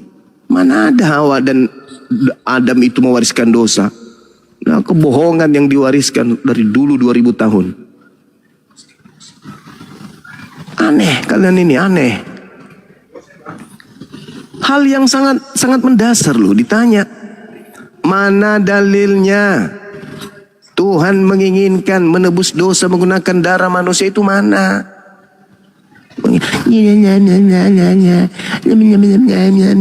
Apa itu? Di gereja oke lah kau pakai ilmu itu, silakan. Di sekolah minggu silakan kau pakai ilmu itu. Di depan umum, depan umat Islam janganlah. Tak malu kau. Al-Quran surah Al-Hajj ayat 34 menjelaskan di kami umat Islam terkait dengan apa yang terjadi dengan umat terdahulu atau agama terdahulu atau kaum terdahulu. Allah subhanahu wa ta'ala menjelaskan. Apa kata Allah dalam Al-Quranul Karim? Walikulli ummatin ja'alna mansakal liyazkuru smallah ala ma razaqahum min bahimatil an'am. Ini udah sering kali ku ajarin, padahal oten-oten ini. Kata Tuhanku, sebelum Nabi Muhammad diutus, dulu sudah dicanangkan setiap umat itu diatur syariat penyembelihan hewan agar mereka menyebut nama Allah atas rezeki yang dikaruniakan Allah kepada mereka berupa hewan ternak. Imamat 1 nomor 2. Katakanlah kepada orang Yahudi, pada orang Israel, apabila mereka hendak mempersembahkan kurban penebus dosa, hendaklah mereka mempersembahkan hewan ternak seirama dengan Quran. Nah ini kok tiba-tiba ada agama kok yang disalibkan manusia. Sudah manusianya ini dianggap ternak pula tuh. Inilah anak domba. Apa pula anak orang dibilang anak domba? Yang pantas mengatakan Yesus itu anak domba adalah ibu kandungnya yang melahirkannya, bukan Yohanes. Maria, ya paman, yang kau kandung itu domba atau manusia? Ya manusia lah. Manusia suci, terkemuka di dunia, di akhirnya yang keluar kok domba. Kalau yang keluar itu domba, bunyinya bukan begitu. Begitu ibunya gadan, maka keluar apa bunyinya? Meow. Meow. Nah itu baru domba, tuyul. Yubido. Yubido. Aneh aja ini. Orang-orang aneh. Yubido, selamat sore Yubido. Iya sama. Sore. Siang. Muslim apa Kristen bang? Izin Muslim, teman-teman ya, Muslim, Bang. apa ada yang nggak tahu ini izin. Ini aku juga udah kena pelanggaran ini, baik gift-giftnya maupun ada apa namanya harus ajukan banding gitu. Lanjut. Ya, selain Jupiter dari Muslim atau non Muslim? Muslim. Assalamualaikum. Alhamdulillah. Bang Yopi. Muslim. Ya izin ya bang, ya nyimak di bawah aja dulu ya bang. Iya. Teman-teman tadi saya bunyi kucing ya? Salah pencet tadi, Bang. Wah, salah bunyi saya bang, sorry. Bukan salah pencet, salah bunyi. Saya Maksudnya yang tadi bunyi itu kan. kucing, Bang. Oh, Yang sorry. bunyi kucing itu saya. Sorry. Itu kan ilusi. Bilangnya kambing, domba, tapi bunyi kucing. Ilusi itu. Yang lahir manusia dibilangnya Tuhan. Itu materi Ini untuk musuh. orang-orang berakal aja. Bang Juma ini musuh musuh lama ini dari Jengkot ini. Lanjut. Apa ini? Selamat pagi. Pasti Bang Juma udah kenal. Berkolor logika apa? Oh, berlogika. Kang Dito tadi mengkik saya ya. dia. Aduh, abang janganlah budek-budek sekali lah Pak Ginting. Silakan Gurunda. Kang Dito main kick ya. Kau budek. Budek. Wah, karakter diskusi kok seperti itu.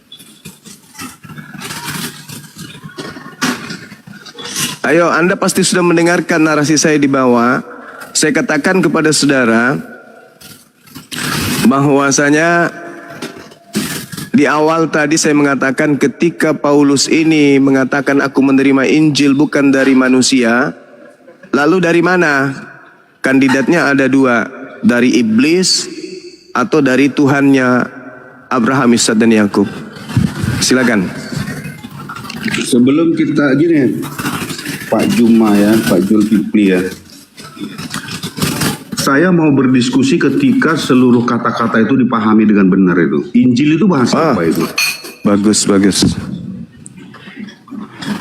Gak usah ke sana, ngapain harus?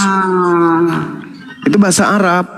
Ya udah, kenapa Anda menggunakan bahasa Arab kepada orang Kristen?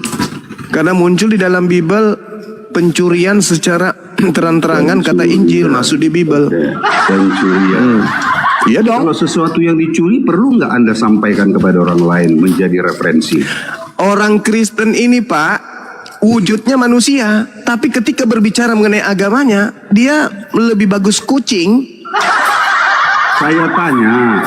Anda bertanya pula tentang Injil, saya menjawab. Kata Injil itu bahasa Arab, diambil oleh lembaga Bible Indonesia secara tidak sah, masuk ke dalam Bible untuk menipu orang-orang. Paham? Oke, lalu kenapa Anda gunakan kepada saya?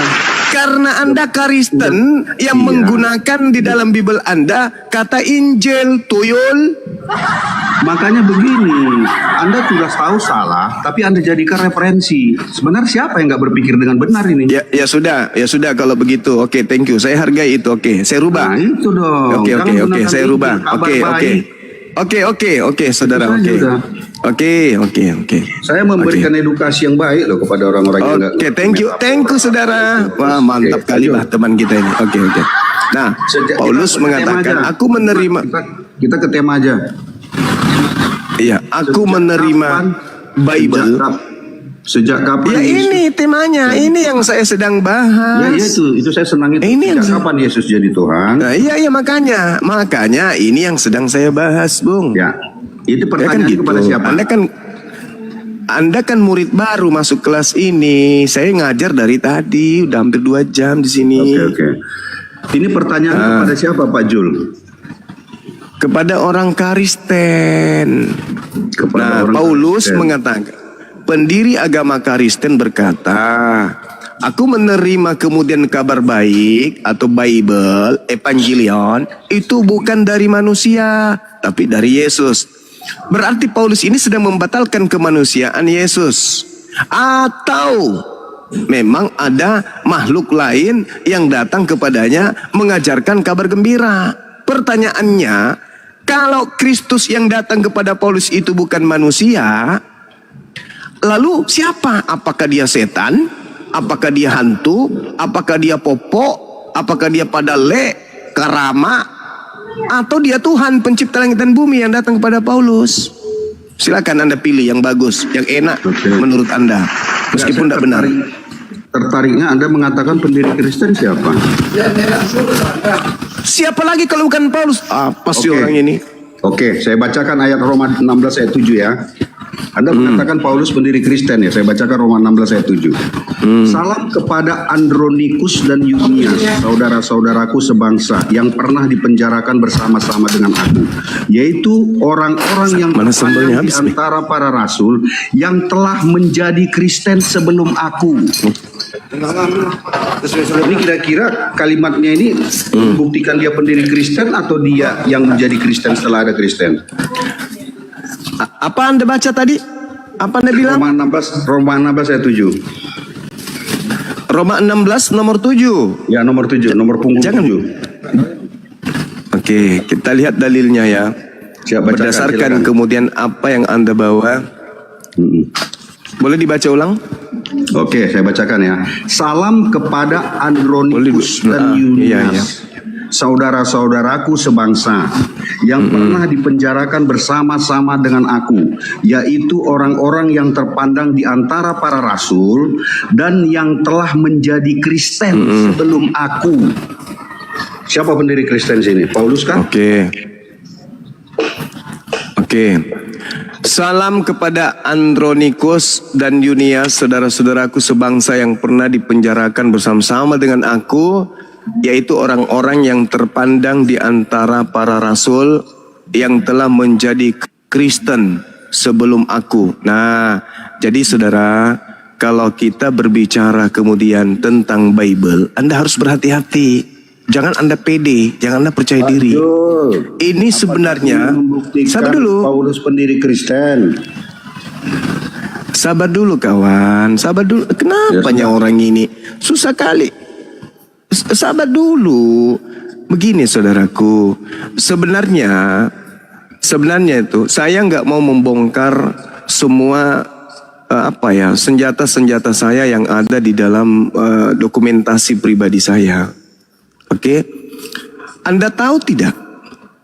Kristen dalam pandangan Yunani itu, kalau berbicara mengenai agama Kristen dalam pandangan kita hari ini orang Indonesia ya, dengarkan baik-baik Bung.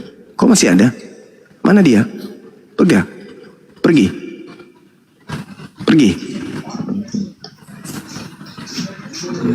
Bang Emrus? Tumben lari dia. Biasanya galak itu. Kok Dia tahu kelemahannya Bang. Mau tahu titik kelemahannya? Dengarkan. Iya. Anak-anak saya di bawah, dengarkan. Ini rahasia sebenarnya. Ini dokumentasi Bang Suma dari tahun 2008 dalam catatan buku Keramat Bang Suma. Di dalam Kisah Para Rasul 24 nomor 5, di situ dikatakan, telah nyata kepada kami orang-orang Yahudi bahwa Paulus ini adalah penyakit sampar, seorang yang menimbulkan kekacauan di antara semua orang Yahudi di seluruh dunia yang beradab, dan bahwa ia adalah tokoh siapa? Tokoh dari sekte siapa? Nasorios. Jadi kalau berbicara mengenai Kristen dalam pandangan Indonesia itu sebenarnya dalam bahasa Yunaninya itu adalah Nasorios. Catat itu ya anak-anak yang di bawah. Sekali lagi saya katakan, Kisah Para Rasul 24 nomor 5, ketika berbicara mengenai agama Kristen, Kristen dalam bahasa Yunaninya itu adalah Nasorios. Mantap. Nah, lalu kemudian siapa tadi ya? Ulat bulu tadi ketika dia naik, dia membawa narasi Roma 16 nomor 7. Sebenarnya ini aib. Ini aib sekaligus ini adalah pukulan dan tendangan maut untuk gereja-gereja Kristen seluruh Indonesia, seluruh dunia malah. Mau tahu? Kenapa saya selalu menarasikan Kristen itu akar katanya Kristus. Siapa yang membawa nama Yesus Kristus? Ya Kristen. Karena Kristen itu adalah pengikut Kristus. Kenapa saya pernah sering mengatakan bahwa Kristus palsu itu adalah Kristen ini? Kristus palsu itu sebenarnya Kristen. Inilah data-data yang tersimpan di buku Keramat Bang Suma. Roma 16 nomor 7, 1 Korintus 11 nomor 1, kemudian Kisah Para Rasul 9, 22. Ini buku Keramat Bang Suma isinya itu semua. Kita lihat Roma 16 nomor 7. Salam kepada Andronikus dan Yunias, saudara-saudaraku sebangsa yang pernah dipenjarakan bersama-sama dengan aku, yaitu orang-orang yang terpandang di antara para rasul yang telah menjadi apa?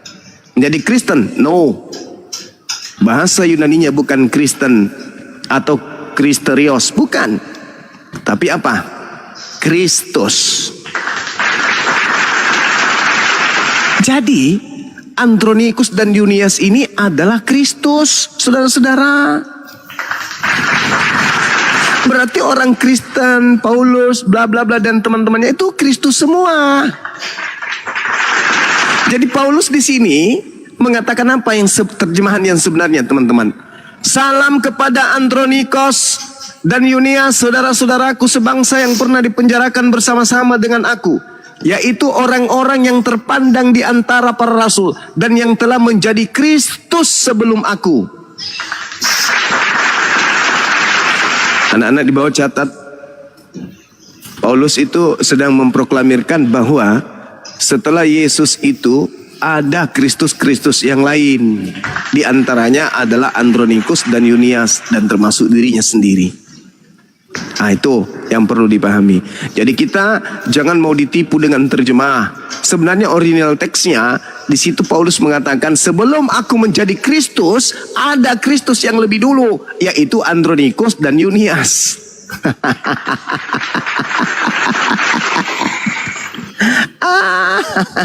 Mamat. Siapa dulu Bang Yunus? Siapa dulu? Iya, Mamat. Selamat sore, Mamat. Yo, selamat malam. Iya, malam Mamat. Iya, dari Kristen atau dari Muslim? Silakan. Kristen. Ya, silakan lanjut. Pak Suma, saya mau bertanya kepada Anda. Ya. Pak Suma, ya. Mengapa Al-Quran itu memiliki banyak versi ya? Itu terdata ada 197, lalu sekarang itu yang terdata sekarang ada 31 versi. Itu ada versi kolon, ada versi wars, ada versi hipsi, ya. Itu sebenarnya perbedaannya terletaknya di mana? Karena di dalam isinya itu ada kata tunggal, kata jamak itu berbeda. Setiap di dalam ayatnya itu. Coba Pak Zuma bisa jelaskan nggak ini? Lalu apa yang dikeluarkan oleh jadi gini. Tahun 1924. Ya, baik Pak Zuma. Oke, baik. Saya sebagai seorang Muslim menyikapi ini dan Anda membawa kemudian materi tersebut. Saya bacakan sebuah ayat. Bismillahirrahmanirrahim. Alhamdulillahi Rabbil Alamin. Tolong tunjukkan versi yang lain itu bunyinya kayak mana. Saya tunggu, silakan. Silakan. Mohon maaf Pak, maksud saya begini Pak. Apakah Bapak sudah sudah mengetahui tentang versi hipsi, versi kolon, waras, atau misalnya belum pernah ya Pak? Enggak perlu. Anda kan mengatakan kenapa di Islam itu Qurannya banyak versi. Saya bertanya. Saya tanya apa nih? Ini kita langsung ke inti. Yang saya pahami sebagai seorang Muslim, surah Al-Fatihah ayat pertama. Alhamdulillahi Rabbil Alamin. Coba Anda bunyikan versi lain itu, silakan. Satu aja. Tadi Anda kan mengatakan banyak kali. Satu aja. Begini silakan, Pak, kalau Pak Zuma belum tahu, ya saya juga berarti saya tidak bisa bertanya kepada Pak Zuma begitu. Oh, ya. Padahal saya sedang ingin mengetahui versi yang Anda katakan itu. Ternyata nggak ada ya Pak ya? Ya, coba Pak. Nggak ada Pak ya? Aja, Pak. Izin Pak, ada wars ya, WARZ. Oh, nggak ada. Kirain ada Pak. Saya sudah membacakan dalilnya padahal. Alhamdulillahi Rabbil Alamin. Ar-Rahmanir-Rahim. Maliki Yaumiddin. Iyyaka na'budu wa iyyaka nasta'in. Sekarang versi lainnya mana? Coba Anda bacakan kepada kami di sini. yang tidak kemudian tahu tentang versi-versi Ya, itu, ya. silakan. Baik. Kalau misalnya Pak Zuma kurang tahu ya, saya biar tidak pertanyaan. Ternyata kalau memang tidak ada Pak, berarti ya sudah kita bahas yang lain aja. Bukan, ada tapi kau tidak mengetahui. Ya kalau tidak ada ngapain dibawa ke sini kalau memang nggak ada, Bapak. Oke, masuk kembali kepada kajian tadi, bahwasanya ketika saya ditanya tentang siapa yang pertama kali mendirikan agama Kristen, itu tokohnya adalah Paulus. Sedangkan Kristen itu sendiri dalam bahasa Yunani, ini lagi lihat kajian untuk anak-anak yang pemula di bawah, itu Kristianos. Jadi bahasa Yunani untuk penamaan Kristen itu Kristianos, akar katanya berasal dari Kristus atau Kristos. Nah sekarang Yesus, orang-orang Yahudi menyebut Paulus ini dengan sebutan Nasorianus. Itu penamaan orang-orang Yahudi terhadap orang Nasrani. Paulus ini disebut sebagai Nasrani. Apakah kemudian Kristen ini juga adalah Nasorios? Kita kembalikan kepada saudara-saudara kita Kristen. Ternyata mereka mengambil akar kata itu dari Kristus. Dan bahasa Yunaninya Kristen itu sendiri adalah Kristianos. Berarti antara Nasorios dan Kristianos itu berbeda. Nasorianos itu adalah sebutan ahli kitab yang murtad. Sebutan ahli kitab yang murtad dari agama Yahudi disebut Nasorianos. Sedangkan Kristen ini adalah murni pengikut Kristus. Jadi antara Paulus yang adalah orang Farisi katanya, orang Yahudi katanya, keturunan Benyamin, mereka disebut sebagai Nasorianos. Sedangkan Kristen, pengikut Kristus yang keluar dari kubur itu beda. Dia disebut Kristianos. Antara Kristianos pengikut Kristus dengan Nasorius pengikut orang yang berasal dari Nazaret, yaitu Yesus, itu adalah dua kelompok yang berbeda. Makanya saya tidak pernah mau menyamakan antara Nasrani dengan Kristen, karena memang dua kelompok ini berbeda, baik dari kalangan Bible itu sendiri dalam bentuk original teks maupun dalam bentuk pendalaman materi terhadap Al-Quranul Karim. Antara orang Nasara dengan orang-orang yang zalim, illal ladzina zalamu minhum, itu ada perbedaan. Nah, itu yang pertama.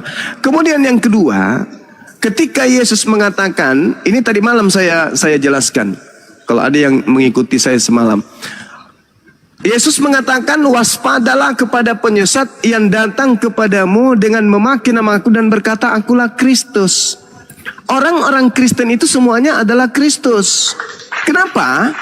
Karena Kristen itu artinya pengikut Kristus. Kristus sendiri berasal dari kata Kristus. Kristen itu berasal dari kata Kristus. Berarti yang memakai nama Kristus ya Kristen, siapa lagi? Nah, sedikit demi sedikit terbongkar semuanya. Buku keramat itu akan terbuka. Di dalam Roma 16 nomor 7 ada orang yang bergelar Kristus yang disebutkan, yang dipasarkan kemudian dan dipamerkan kemuliaan oleh Paulus itu sendiri bahwa dirinya adalah Kristus. Apa buktinya? Yaitu tadi yang dibawa oleh ulat bulu. Salam kepada Andronikus dan Yunias, saudara-saudaraku sebangsa yang pernah dipenjarakan bersama-sama dengan aku, yaitu orang yang terpandang di antara para rasul dan yang telah menjadi Kristus sebelum aku. Jadi Paulus itu Kristus. Jadi Kristus palsu yang dimaksud oleh Yesus, Paulus in the gang, yaitu Kristen. Jadi kalau ada orang yang tidak peduli dengan materi-materi saya ini, malah kemana-mana, ada versi Quran, ada banyak versi Quran. Begitu disuruh tunjukkan langsung keluh lidah, ya itulah cara iblis menyesatkan. Lebih peduli rumah tangganya orang daripada rumah tangga dirinya sendiri yang udah hancur berantakan. Saya kira begitu teman-teman, silakan diambil alih. Iya, Mamat, ada sanggahan atau ada pendapat, silakan Mamat. Ada kesempatan buat Anda, silakan. Mamat, silakan. Iya, saya menjadi pendengar saja apa yang disampaikan oleh Zuma gitu. Kita mendengarkan saja gitu apa yang disampaikan. Tapi Pak Zuma, saya ingin bertanya Pak Zuma, kenapa akhir-akhir ini kok banyak sekali ya, dari apologet Islam sendiri menentang Anda dan mengatakan Anda penyesat ya? Contohnya seperti inisial T dengan S, mungkin Anda kenal kali. Jangan bawa orang lain di sini. Anda saja yang ngomong. Gak usah Ya. gue tahu lu. Izin, sabar dulu Pak, jangan panik Pak, sabar. Mereka mengatakan bahwa Anda penyesat karena Anda mengatakan bahwa ada nama lain. Maksudnya Allah itu bukan nama sebenarnya gitu. Ada nama lain yang menjadi nama dari Allah ini. Nah, Anda tidak menyebutkan itu sebagai sifat atau sebagai 20 nama lain, itu yang 20 atau 99, tapi ada satu nama yang merujuk pada Yahudi, Pak. Kemari orangnya, Pak. Jangan lu yang ngomong. Suruh kemari. Jadi saudara, Al-Quran itu ketika diwahyukan kepada baginda Rasulullah Muhammad SAW, Al-Quran menjelaskan tentang kitab terdahulu, di antaranya adalah Taurah, kitabnya Nabi Musa. Itu yang diterangkan kemudian oleh Al-Quranul Karim. Ketika berbicara mengenai Al-Quran, Nabi Muhammad tidak ngerti tentang kitab-kitab sebelumnya. Allah mengatakan wa min qablihi kitabu Musa imama wa rahmah wa hadza kitabu musaddiqul lisanan arabiyya liyunziral ladzina zalamu wa busyra lil muhsinin. Saya menyatakan bahwa Allah merahasiakan namanya dalam arti kata Allah itu tidak mengatakan kepada nabi-nabi tersebut, "Hei si fulan, namaku ini loh namaku." Tapi kata Allah itu sudah sering disampaikan, diucapkan oleh Allah ketika Allah berfirman. Bahkan orang-orang Quraisy pun tahu bahwa pencipta langit dan bumi itu adalah Allah.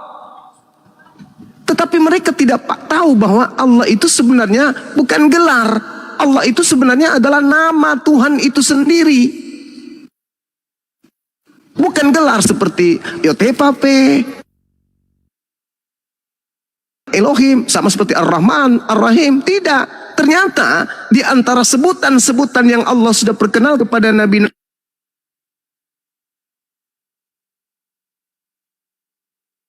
suaranya hilang, Bung. Coba. Allah itu bukan gelar, tapi nama. Iya, jaringan. Allah itu adalah nama, meskipun Allah sudah sebutkan kepada Nabi Ibrahim, sudah disebutkan kepada Nabi Musa, sudah disebutkan innani anallah la ilaha illa ana. Tapi Allah kemudian tidak ditemukan menyatakan inilah namaku. Akulah, namaku itu adalah Allah. Nanti di dalam Al-Quranul Karim baru diperjelas oleh Allah kepada baginda Rasulullah Muhammad SAW. Iqra, bacalah, bismi, dengan namaku, nama Tuhanmu yang menciptakan. Nah, di ayat selanjutnya baru kemudian Allah mencerangkan, namaku itu Allah. Itu ditegaskan kemudian tuh, penegasan bahwa namaku itu yang harus kau sebut itu Allah, itu namaku. Yang lainnya itu gelar sifat. Seperti itu, Bung. Tapi orang-orang yang benci dengan Bang Zuma, ejakulasi dini di dalam memahami narasi saya yang berlandaskan terhadap ilmu mantik. Nah, itulah kalau pendebat berbicara dengan orang-orang yang cuma penyimak, yang tidak paham. Seibarat penonton menonton pemain bola, mereka lebih pintar daripada yang main. Baik. Jadi mungkin Pak Zuma sudah tahu ya orang-orangnya itu yang suka. Saya nggak mau tahu, Bang. Nggak ada urusan juga dengan mereka. Ya, tapi Pak Zuma pasti udah tahu gitu orang-orang itu, karena mereka juga biasa bicara dengan Pak Zuma kan. Tetapi artinya di sini saya melihat bahwa ada persaingan antara. Enggak ke situ, Bang. Oh, saya nggak merasa punya saingan. Nggak merasa punya saingan. Gini Bang. Jangan samakan Bang Zuma ini berdakwah di dalam masjid dengan berdakwah pada hotel. Itu bedanya, Bang. Ya, lompatan berpikiran cepat. Itu loh. Pintar Bang Imus Saya ini. tungguin. Enggak Bang, saya tidak akan pernah, saya akan pertanggungjawabkan semua narasi saya. Isqalahu rabbuhu aslim qala aslamtu lirabbil alamin. Wasabiha Ibrahimu banihi wa Yaqub ya baniya innallaha Allah. Itu sudah disebut. Allah menyatakan diri tuh. Innallaha astafa lakumuddin fala tamutunna illa wa antum muslimun. Allah menyebut namanya, tapi Allah tidak mengatakan ini loh namaku, ini loh. Ini namaku dalam perspektif kajian sebagaimana Nabi Muhammad menerima kajian itu. Iqra bismi rabbikal ladzi khalaq. Hanya kepada Nabi Muhammad kemudian Allah menyatakan tentang namanya itu secara mutlak, bahwa segala unsur yang ada setelah ini kamu harus bismi, namaku. Iqra bismi rabbikal ladzi khalaq. Itu hanya kepada Nabi Muhammad. Segala sesuatunya harus berlandaskan kepada namanya Allah. Kalau di nabi-nabi terdahulu itu hanya mengatakan innani, aku ini adalah Allah, la ilaha illa ana, tidak ada Tuhan selain aku, kayak gitu. Tapi tidak ada. Oke, jadi Pak Suma, jadi misalnya sampai ada yang menafsirkan pernyataan Pak Zuma, itu berarti sudah mereka keliru ya Pak Suma gitu ya? Ya jelas, dia serampangan memaknai pernyataan saya. Sama seperti ketika saya mengatakan, kami juga dibaptis 5 kali sehari kok, minimal. Akhirnya apa? Digoreng. Wah, sampai ke MUI mereka. Ini kenapa Pak dibiarkan Bang semua mengatakan itu? Padahal baptis itu apa sih? Baptis itu baptiso kan dalam bahasa Yunani. Baptiso ini apa? Pensucian, pentahiran diri. Lah orang kalau mau sholat itu mensucikan dirinya, membasuh tangan. Kalau dia buang angin, mensucikan diri lagi, uduk lagi. Berarti apa yang menjadi konteks daripada baptiso itu sama dengan wudhu. Tapi lagi-lagi dia katakan, apakah umat Islam kalau mau sholat dicelup dulu di sungai? Ini adalah narasi kebencian. Narasi kebencian. Apalagi coba, tentang apalagi yang dikatakan Tuhannya Yahudi dan juga Tuhannya Islam itu sama. Kan aneh. Al-Quran sudah menjelaskan, wa wasabiha Ibrahimu banihi wa Yaqub ya baniya innallaha astafa lakumuddin fala tamutunna illa wa antum muslimun. Dalilnya jelas sekali kok. Isqala li bani ma ta'buduna min ba'di qalu na'budu ilahaka wa ilaha abaika Ibrahim wa Ismail wa Ishaka ilaha wahida. Tuhan yang satu, berarti sama Tuhannya. Cuman di antara mereka ada yang kufur, ada yang syirik, ada yang murtad, ada yang munafik, ada yang musyrik, ada. Tetapi Allah menjelaskan itu lebih jauh. Kemudian diterangkan dalam ayat ini, wa ma unzila ilaina wa ma unzila ila Ibrahim wa Ismail wa Ishaq wa Yaqub al-asbat wal asbat wa ma utiya Musa wa Isa wa ma utiya an-nabiyyuna min rabbihim la nufarriqu baina ahadin minhum wa nahnu lahu muslimun. Jelas kok. Cuman karena kebenciannya kemudian ya kayak gitu. Kayak mana lagi? Saya mau larang juga nggak bisa. Saya datang ke Jakarta ini untuk supaya ditemui oleh mereka. Kenapa ada ungkapan saya yang terakhir kemarin? Tuhan Allah tidak memperkenalkan kemudian Allah itu sebagai nama pribadinya kepada nabi-nabi. Meskipun nama itu sudah disampaikan. Saya tunggu mereka datang, malah di sosmed keluar-keluar. Mari kita kumpul donasi untuk melaporkan Suma ke MUI. Alamak. Kayak Bang Suma itu hanya tokoh fiktif. Ada orangnya lu. Temui. Jangan hanya giliran kalian sakit baru temui pakai WA. Bang, empedu saya sedikit lagi rusak, hancur bang. Kata dokter saya maksimal 4 tahun lagi aku hidup bang. Nanti kalau aku mati tolong ambil YouTube saya bang, jangan berhenti berdakwah ya. Oh iya bang, iya bang. Emang kenapa kata dokter? Dikirim bukti-bukti dari rumah sakit, entah benar entah tidak. Aku kirim dana ke dia, giliran kayak gitu dekatnya. Giliran kayak gini, wah di sosmed keluar-keluar. Apa sih? Jangan kayak gitu, kenapa? Ini saya masih di Jakarta, Anda tinggal ketik Casa Grande. Udah sampai ke sini. Sidang Bang Suma ada yang keliru ini, nggak boleh diluruskan, nggak boleh diteruskan, harus diluruskan. Anda menyesatkan umat. Apa itu bang? Begini. Ini cuma di sosmed cari simpati biar banyak yang kasih koin. Saya kira begitu saudara. Kembali kepada tema kita. Enggak, sebelum ini izin Bang Juma ya, izin ya sedikit doang ya. Kalau mereka bilang begitu, kenapa nggak angkat aja Bang Juma jadi malaikat aja sih? Ya, bilang sama orang itu. Ya, soalnya selalu begitu. Nggak boleh ada salah sedikit. Ya, saya udah bilang itu. Jadi malaikat turunkan saja. Yang ngebantah, gue tetap ngebantah. Maunya mah, aduh. Ya begitulah. Lanjut Bang Juma, mohon maaf. Tapi saya sedikit ya Bang Mamat ya. Saya ini sedikit aja Bang. Bang Juma ini oke, tadi yang disampaikan oleh Kang Mamat seperti itu ya. Memang itu fenomena nggak apa-apa lah. Biasa. Kita ini kadang-kadang musuh kita ini tidak harus dari depan. Kadang-kadang dari kiri, dari kanan, dari atas, dari bawah. Ini memang setan selalu begitu ya. Kita udah siap. Kalau umat muslim udah dikasih tahu warning-warning seperti itu. Nah masalahnya gini Bang Juma. Katanya nih dari teman-teman Oten ya, dari Kristen ini, wah si Juma, maaf ya, ini kata mereka, si Juma ini penyesat katanya, penghujat. Ini tolong diklarifikasi, apakah Bang Juma ini memang kategori penyesat atau penghujat? Ini saya mewakili dari Kristen, kadang-kadang ada yang mengatakan demikian. Silakan Bang Juma, luar biasa. Iya saudaraku, saya terjun ke apologet ini itu karena cinta, sayang pada saudara-saudara Kristen. Bukan karena benci. Sederhana aja loh. Saya dalam bernarasi tidak pernah kemudian narasi saya itu keluar dari kaidah yang ada di dalam Bible. Contoh.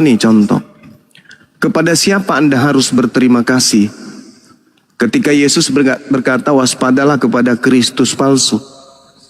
Waspadalah agar kamu jangan disesatkan, sebab akan datang banyak orang memakai namaku, dan mereka akan berkata, akulah Kristus. Mereka akan menyesatkan banyak orang. Yesus orang benar kan? Akulah jalan, akulah kebenaran, akulah hidup kan? Tidak ada yang sampai kepada Tuhan kalau tidak melalui aku. Yesus ini orang benar. Berarti ketika dia berbicara, maka apa yang diucapkan dari mulutnya itu benar-benar akan terjadi. Dengan demikian akan terjadi banyak orang menyesatkan orang lain dengan memakai gelar Kristus. Kan gitu. Jadi yang harus diwaspadai oleh murid-murid Yesus siapa nih? Islam atau Kristen? Jujur aja. Maka yang harus diwaspadai adalah mereka yang menggunakan gelar Kristus ini, atau yang mengkoar-koarkan gelar Kristus, atau yang mengaku sebagai pengikut Kristus. Kan sederhana kan? Datanglah Bang Suma menyadarkan. Siapa kemudian yang menggunakan gelar Kristus ini? Kalau bukan Kristen lalu siapa? Yang datang kepada murid Yesus di abad pertama, kalau bukan Kristen lalu siapa? Kan cuman Kristen dari luar, kelompok Yahudi yang datang kemudian kepada orang-orang Yahudi, hanya Kristen. Islam nanti di abad ke-7 baru hadir. Jadi yang datang satu-satu kandidat ya Kristen. Datang memakai nama Kristen. Kristen itu akar katanya apa? Kristus. Pak Suma. Akar kata Kristen Kristus. Jadi ketika saya menjelaskan ini, saudara-saudara Kristen tanpa harus dipungut bayaran perpuluhan, harusnya mengiyakan. Loh, kok benar kali yang disampaikan Bang Suma nih? Yang memakai nama Kristus Kristen.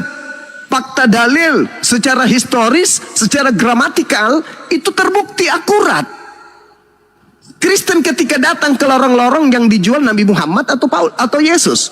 Yesus berarti yang membawa nama Yesus itu Kristen. Pak Zuma, izin. Ya izin. Pak Zuma, Pak Zuma mengatakan Islam baru muncul di abad ke-7. Ini menjadi pertentangan dari kelompok lainnya Pak Zuma. Yang dalam Islam. Nah itu mereka tidak setuju dengan pernyataan Pak Zuma. Ini Pak Zuma bagaimana menjawab mereka? Saudara, Al-Quran surah Al-Ma'idah ayat 3 As-Saff juga menerangkan itu. Waman azlamu mimman iftara 'ala Allahil kadhiba wa huwa yud'a ilal Islam. Penyebutan Islam itu muncul nanti ketika Nabi Muhammad datang. Al-yauma akmaltu lakum dinakum. Islam baru disebut di situ. Tapi kalau ajaran Islam itu sudah dirancang dari sejak Adam alaihissalam. Bahkan damai sejahtera itu ada pada hakikat pencipta itu sendiri. Dengan kata lain, Islam itu pencipta langit dan bumi itu sendiri yang mencadangkan. Contoh ayat yang saya bacakan tadi. Qulu amanna billah wa ma unzila ilaina wa ma unzila ila Ibrahim wa Ismail wa Ishaq wa Yaqub wal asbat wa ma utiya Musa wa Isa wa ma utiyan nabiyyuna min rabbihim la nufarriqu baina ahadim minhum wa nahnu lahu, apa katanya? Muslimun. Muslim itu apa? Orang yang berserah diri. Orang yang berserah diri itu apa? Salam. Salam itu apa? Akar kata dari Islam. Berarti kaidah-kaidah rukun-rukun Islam itu sebelum disempurnakan sudah ada dari sejak zaman dahulu kala. Ini lagi-lagi kalau Bang Suma yang ngomong karena dibenci, salah lagi. Kecuali saya berhadapan dengan orang Kristen, Yesus yang mengatakan, aku tinggalkan damai sejahtera. Dia tinggalkan shalom. Shalom itu Islam. Yeremia 29 nomor 12 nomor 11, aku tahu rancangan-rancanganku tentang kalian wahai anak Adam. Yaitu rancangan apa? Rancangan damai sejahtera. Berarti rancangan salam. Salam berarti Tuhan sudah merancang Islam itu. Maka pada saat Nabi Muhammad diutus, Allah mengatakan, pada hari ini telah kusempurnakan salam sebagai agamamu. Yesus juru selamat, Yesus juru Islam. Makanya mungkin kenapa di dalam Ibrani 5 nomor 7 Yesus disebut sebagai orang soleh. Orang soleh itu ya Muslim, Muslim itu ya Islam. Sebagai manusia, Yesus mempersembahkan doa yang sungguh-sungguh kepada Tuhan yang sanggup menyelamatkannya dari kematian. Dan atas kesolehannya doanya dikabulkan. Ya, Yesus disebut orang saleh. Saya aja kaget baca data itu. Wow. Yesus tidak pernah disebut Kristianos. Yesus tidak pernah disebut kemudian Kristos. Dalam arti kata Kristus menuju gelar Kristen. Gak ada. Yesusnya disebut orang saleh. Yesus tidak pernah disebut juru Kristen. Yesus disebut sebagai juru selamat. Yesus disebut sebagai juru Islam. Akulah juru selamatmu. Elohim datang, akulah juru selamatmu. Berarti Tuhan mengajarkan Islam. Makanya kenapa agama terakhir, jalan terakhir yang diperuntukkan untuk seluruh anak keturunan Adam itu nama yang netral, yaitu Islam. Karena Islam itu tidak merujuk kepada satu bahasa saja, tidak merujuk kepada satu suku saja, tidak merujuk kepada satu wilayah saja. Islam itu umum, global, netral. Berbeda dengan Yahudi. Yahudi hanya untuk keturunan Yehuda. Kristen hanya orang-orang yang mengikut Kristus. Sedangkan kalau Islam, mau Hindu, mau Buddha, mau ateis, mau apapun dia, selama dia menggunakan akal, boleh masuk ke dalam. Kenapa? Karena Islam datang, apa kata Quran? Ya ayuhan nas, inni rasulullahi ilaikum jami'a. Litubayyina linnas. Apa kata Quran? Nabi Muhammad membawa Al-Quran untuk kepada seluruh umat manusia. Yesus untuk kepada domba-domba yang sesat dari umat Israel. Yesus untuk kepada Bani Israel saja. Makanya Yesus mengatakan akan datang penghibur lain. Seorang penolong lain yang akan menginsapkan dosa dunia, yang mengajarkan segala hukum-hukum. Masih banyak hal yang ingin aku ajarkan, kata Yesus, tapi kalian belum sanggup untuk menanggungnya. Tapi ketika ia datang, yaitu seorang penolong lain, yaitu seorang penghibur lain, yaitu orang yang kemudian didatangi oleh Roh HaKodes, maka dia yang akan menggenapi itu semua.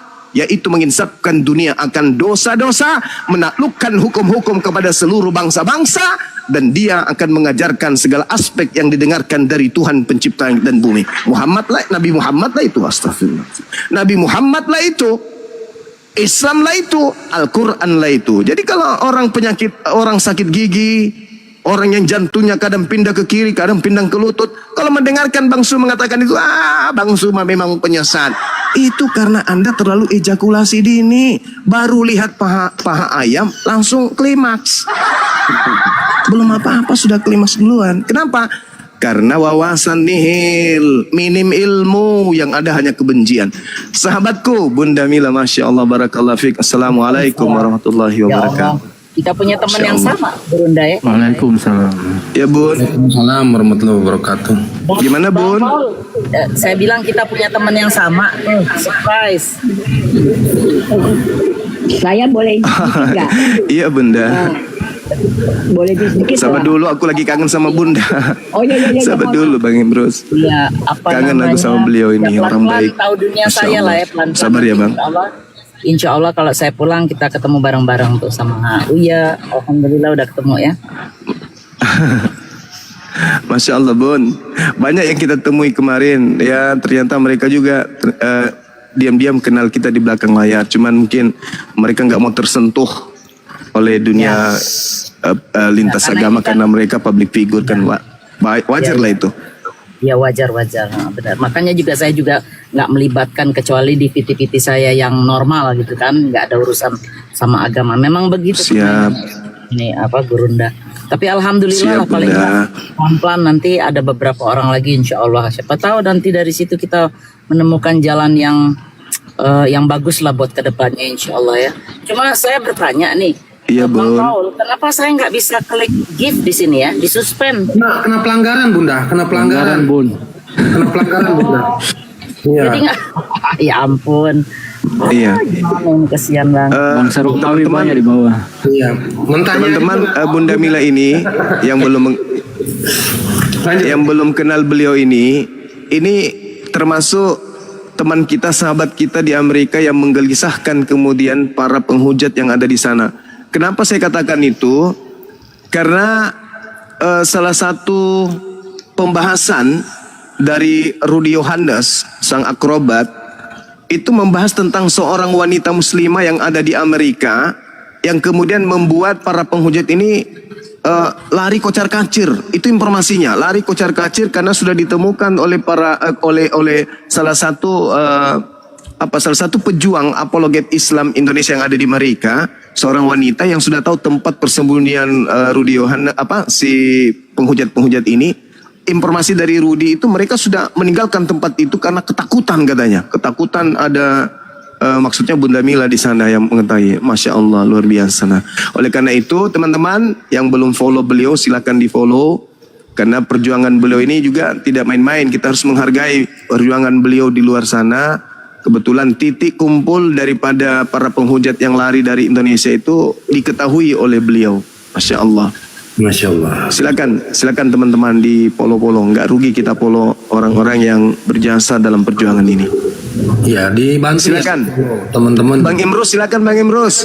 Tadi saya sejak dalam kandungan. Enggak, begini loh. Kan kalau dikatakan ada kalimatnya di Bible, Tuhan menyembunyikan dari orang cerdik pandai dan menyatakan kepada orang kecil. Suruh dia tafsirin itu aja dulu. Ya. Itu tafsirin itu aja dulu. Kenapa bisa begitu ada di Bible? Itu. Dan kalau itu aja lah. Oke, lanjut Bang Juma. Takutnya keliru. Ngomong apa bocah ini? Luar biasa. Nah, Bang Mamat belum masuk di kupingku lu. Bang Mamat kapan mau ganti Tuhan Bang Mamat? Silakan Bang Mamat. Lanjut Bang Mamat. Iya. Baik Pak Suma, kita langsung ke diskusi yang selanjutnya. Tapi ini ada waktu tidak Pak Suma nih kita berbicara yang lebih dalam itu. Izin Bang, sudah disediakan oleh hostnya. Silakan Bang Mohamed. Jadi begini Pak Zuma, mungkin saya ingin bertanya tentang jiwa manusia Pak Zuma. kalau Iya. menurut Pak Zuma ya, misalnya jiwa Pak Zuma sebelum lahir itu ada di mana ya, sebelum kelahiran tercipta di dunia dengan bentuk fisik ya yang ada saat ini, dan setelah kematian itu ada kemana dan di mana ujungnya menurut pemahaman Pak Zuma? Oke. Jadi kalau di dalam Al-Qur'anul Karim pengetahuan manusia tentang Al-Qur'an tentang ruh, karena kita ini adalah makhluk ruh, itu diberikan oleh pencipta langit dan bumi itu hanya sedikit. Dan itu terbukti orang Kristen pun dan juga orang manapun itu tidak akan pernah ada tahu yang tentang ruh. Nah, Islam diajarkan ternyata apa yang dikatakan oleh Yesus di dalam pernyataannya aku ada sebelum Abraham ada, ternyata itu di dalam Al-Quran dikatakan begini. Bismillahirrahmanirrahim.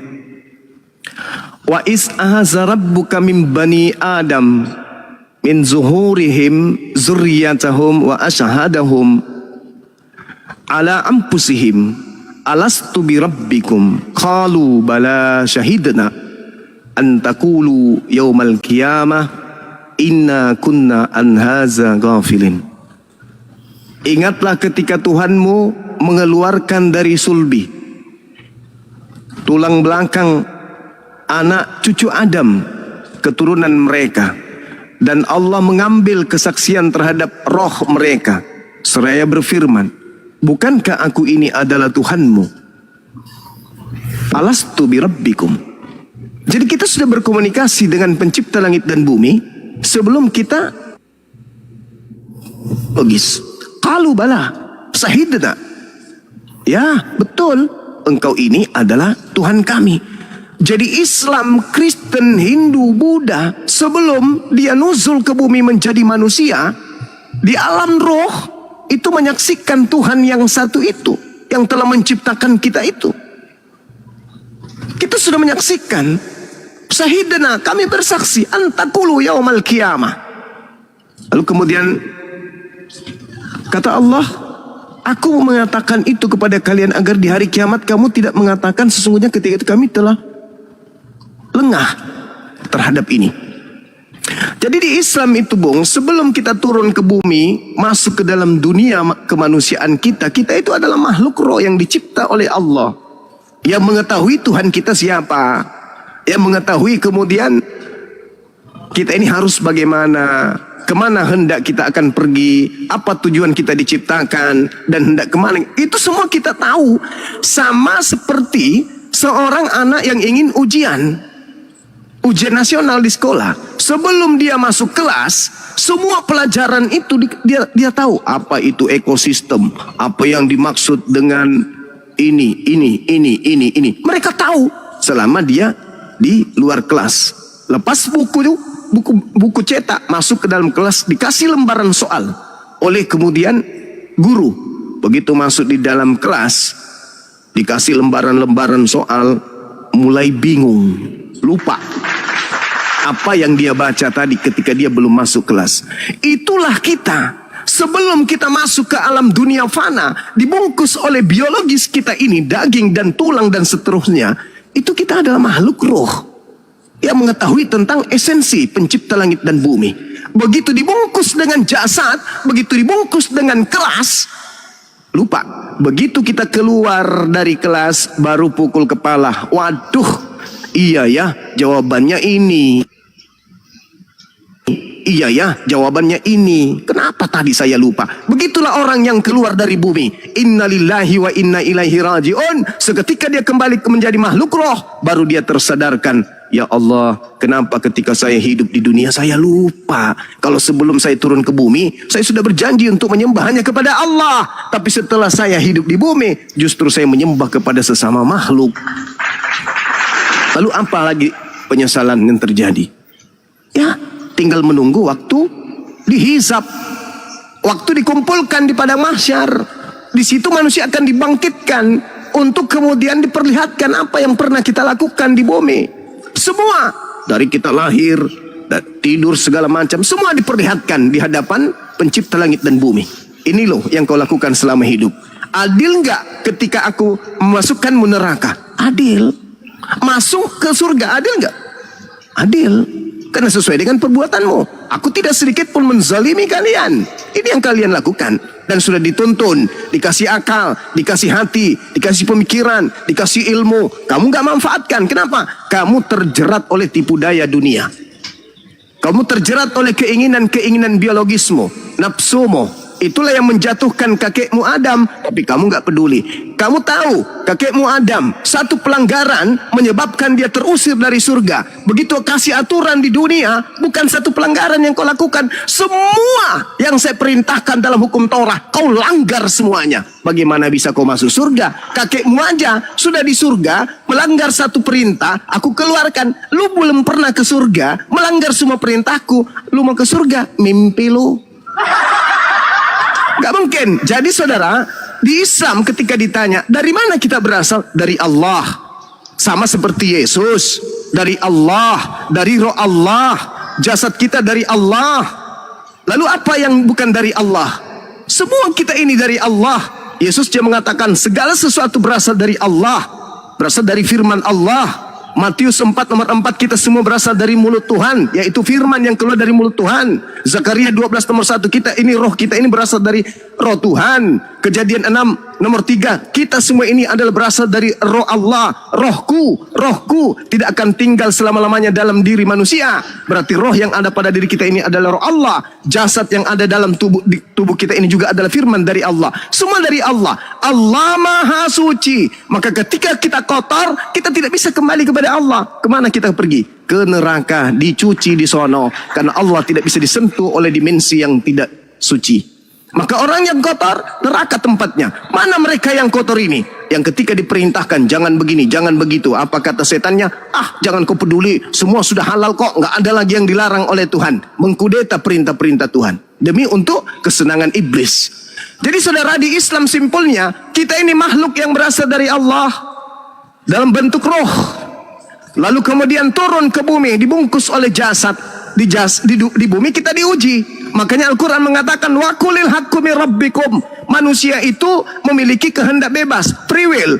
Aku kasih kebenaran semuanya aku torehkan dalam kitab suci. Kalau mereka ingin beriman silakan, ingin kufur silakan. La ikraha fiddin, tak ada paksaan. Mereka memiliki kehendak bebas. Nah, setelah di bumi kita bisa memilih mana agama yang masuk akal, mana makanan yang masuk akal, mana pakaian yang masuk akal, mana perbuatan yang masuk akal, yang kemudian kita pilih dalam hidup kita ini. Lalu tiba masanya kita kembali. Setelah kita kembali di alam penantian, namanya alam barsha, Sheol dalam tradisi Yudaism. Dia katakan apa? Menunggu di situ disebut barsha. Kenapa? Karena tidak bisa kembali ke bumi dan belum bisa masuk ke kehidupan berikutnya, ke akhirat. Belum bisa. Jadi kita berada di alam penantian. Di mana alam penantian itu? Alam barsha. Jasad kembali ke tanah, roh kembali ke alam roh.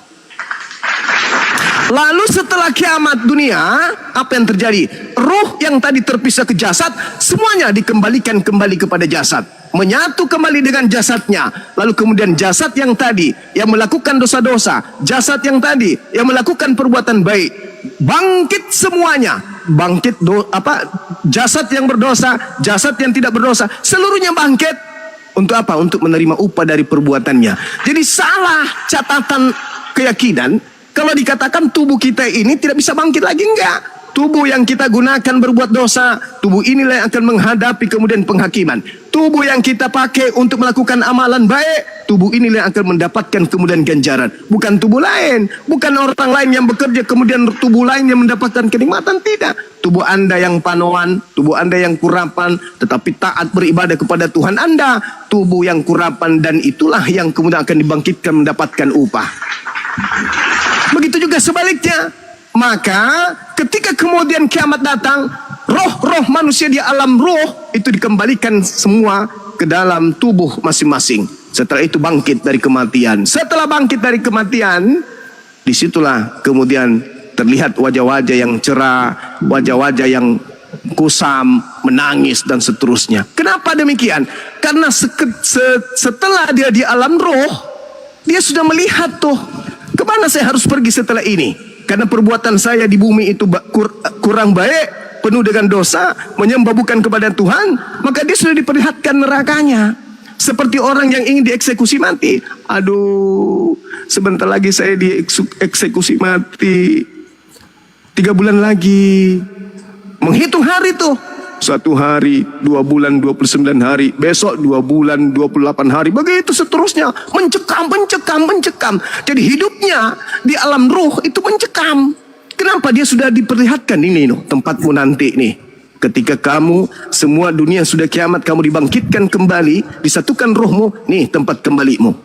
Tapi orang yang beriman, orang yang bertakwa kepada Allah, ketika dia kembali ke alam ruh, dia sudah diperlihatkan surga tempatnya, Firdaus.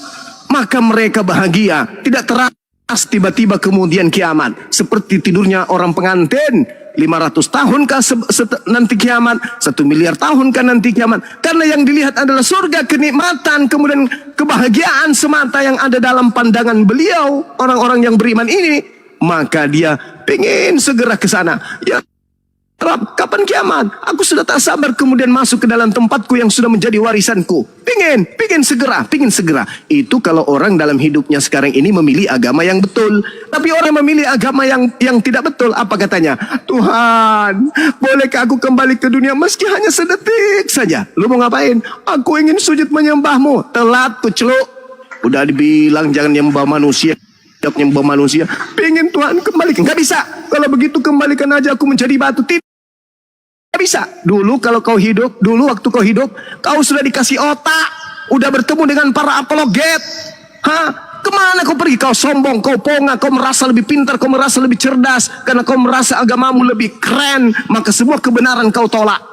Yang ajarkan kamu adalah seagamamu, meskipun salah kau imani. Orang lain mengajarkan kamu karena kebenaran, tapi karena beda agama kau tolak. Kau sombong di hadapanku. Nah ini, kau terima siksaannya. Jadi begitu bong, manusia nanti ketika dia mati, dia berada di alam roh, jasadnya di bumi, menjadi tanah kembali. Seketika dunia ingin dirubah menjadi alam akhirat, ruh kembali kepada jasad, bangkit untuk disidang di hadapan Allah, untuk ditentukan orang ini ke neraka atau orang ini ke surga. Selesai. Demikian.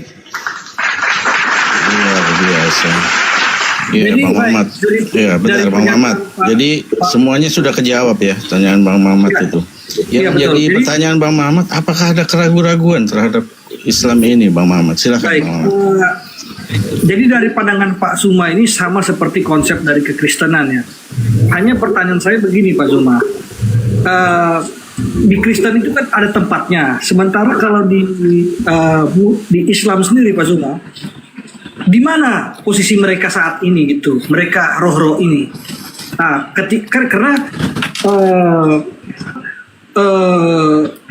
surga dan neraka itu nanti akan ditentukan pada hari penghakiman. Nah ini yang Pak Suma perlu jelaskan, di mana posisi mereka saat ini.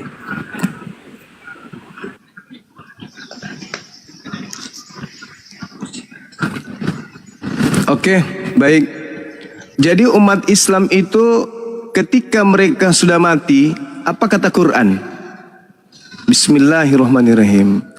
Wala tahsabannalladzina qutilu fi sabilillahi amwata bal ahya inda rabbihim irzaqun.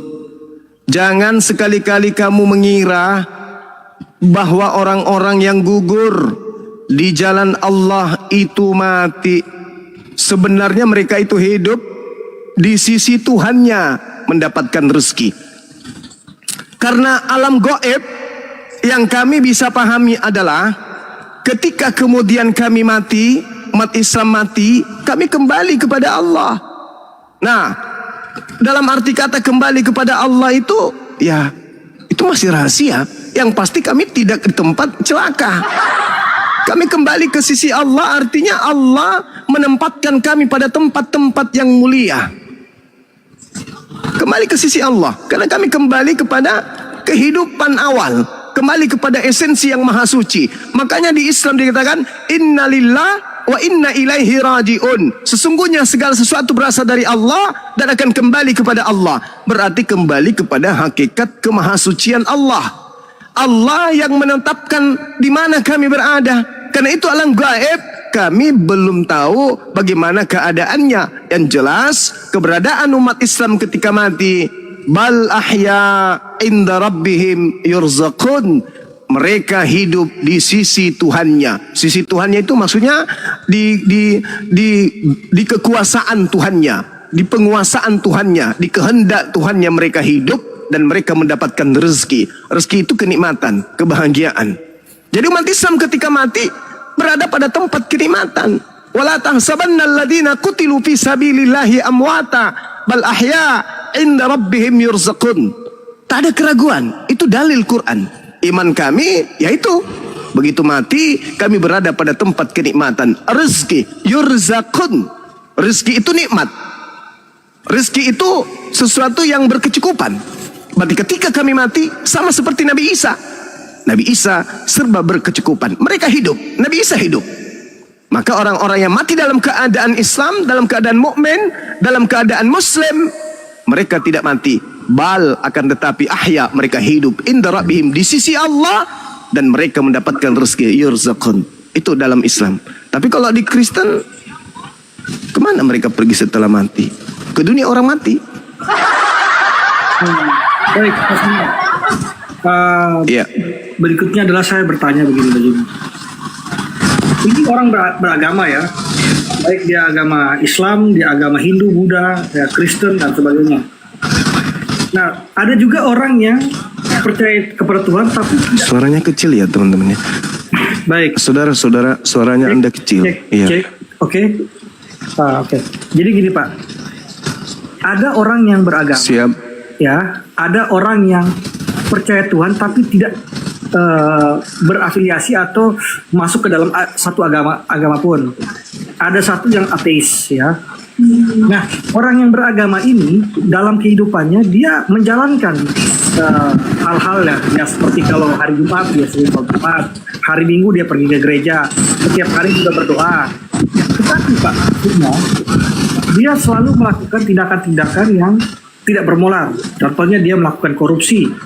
Ada pendeta yang mengganggu umatnya, ada kiai yang mengganggu umatnya. Lalu yang kedua ini orang yang percaya kepada Tuhan atau dia yang ateis atau orang tapi tidak beragama, dia tidak pernah melakukan tindakan korupsi, dia tidak pernah melakukan, dia selalu beramal. Nah, ada juga yang ateis yang tidak percaya kepada Tuhan. Nah, menurut Pak Suma ini,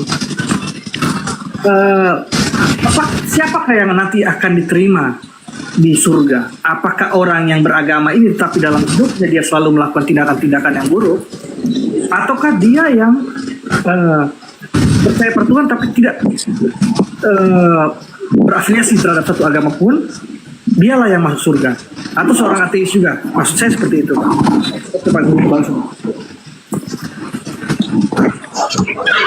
Iya. Jadi dalam kaidah Islam, Al-Quran menjelaskan segala sesuatu dosa itu diampuni oleh Allah kecuali dosa syirik.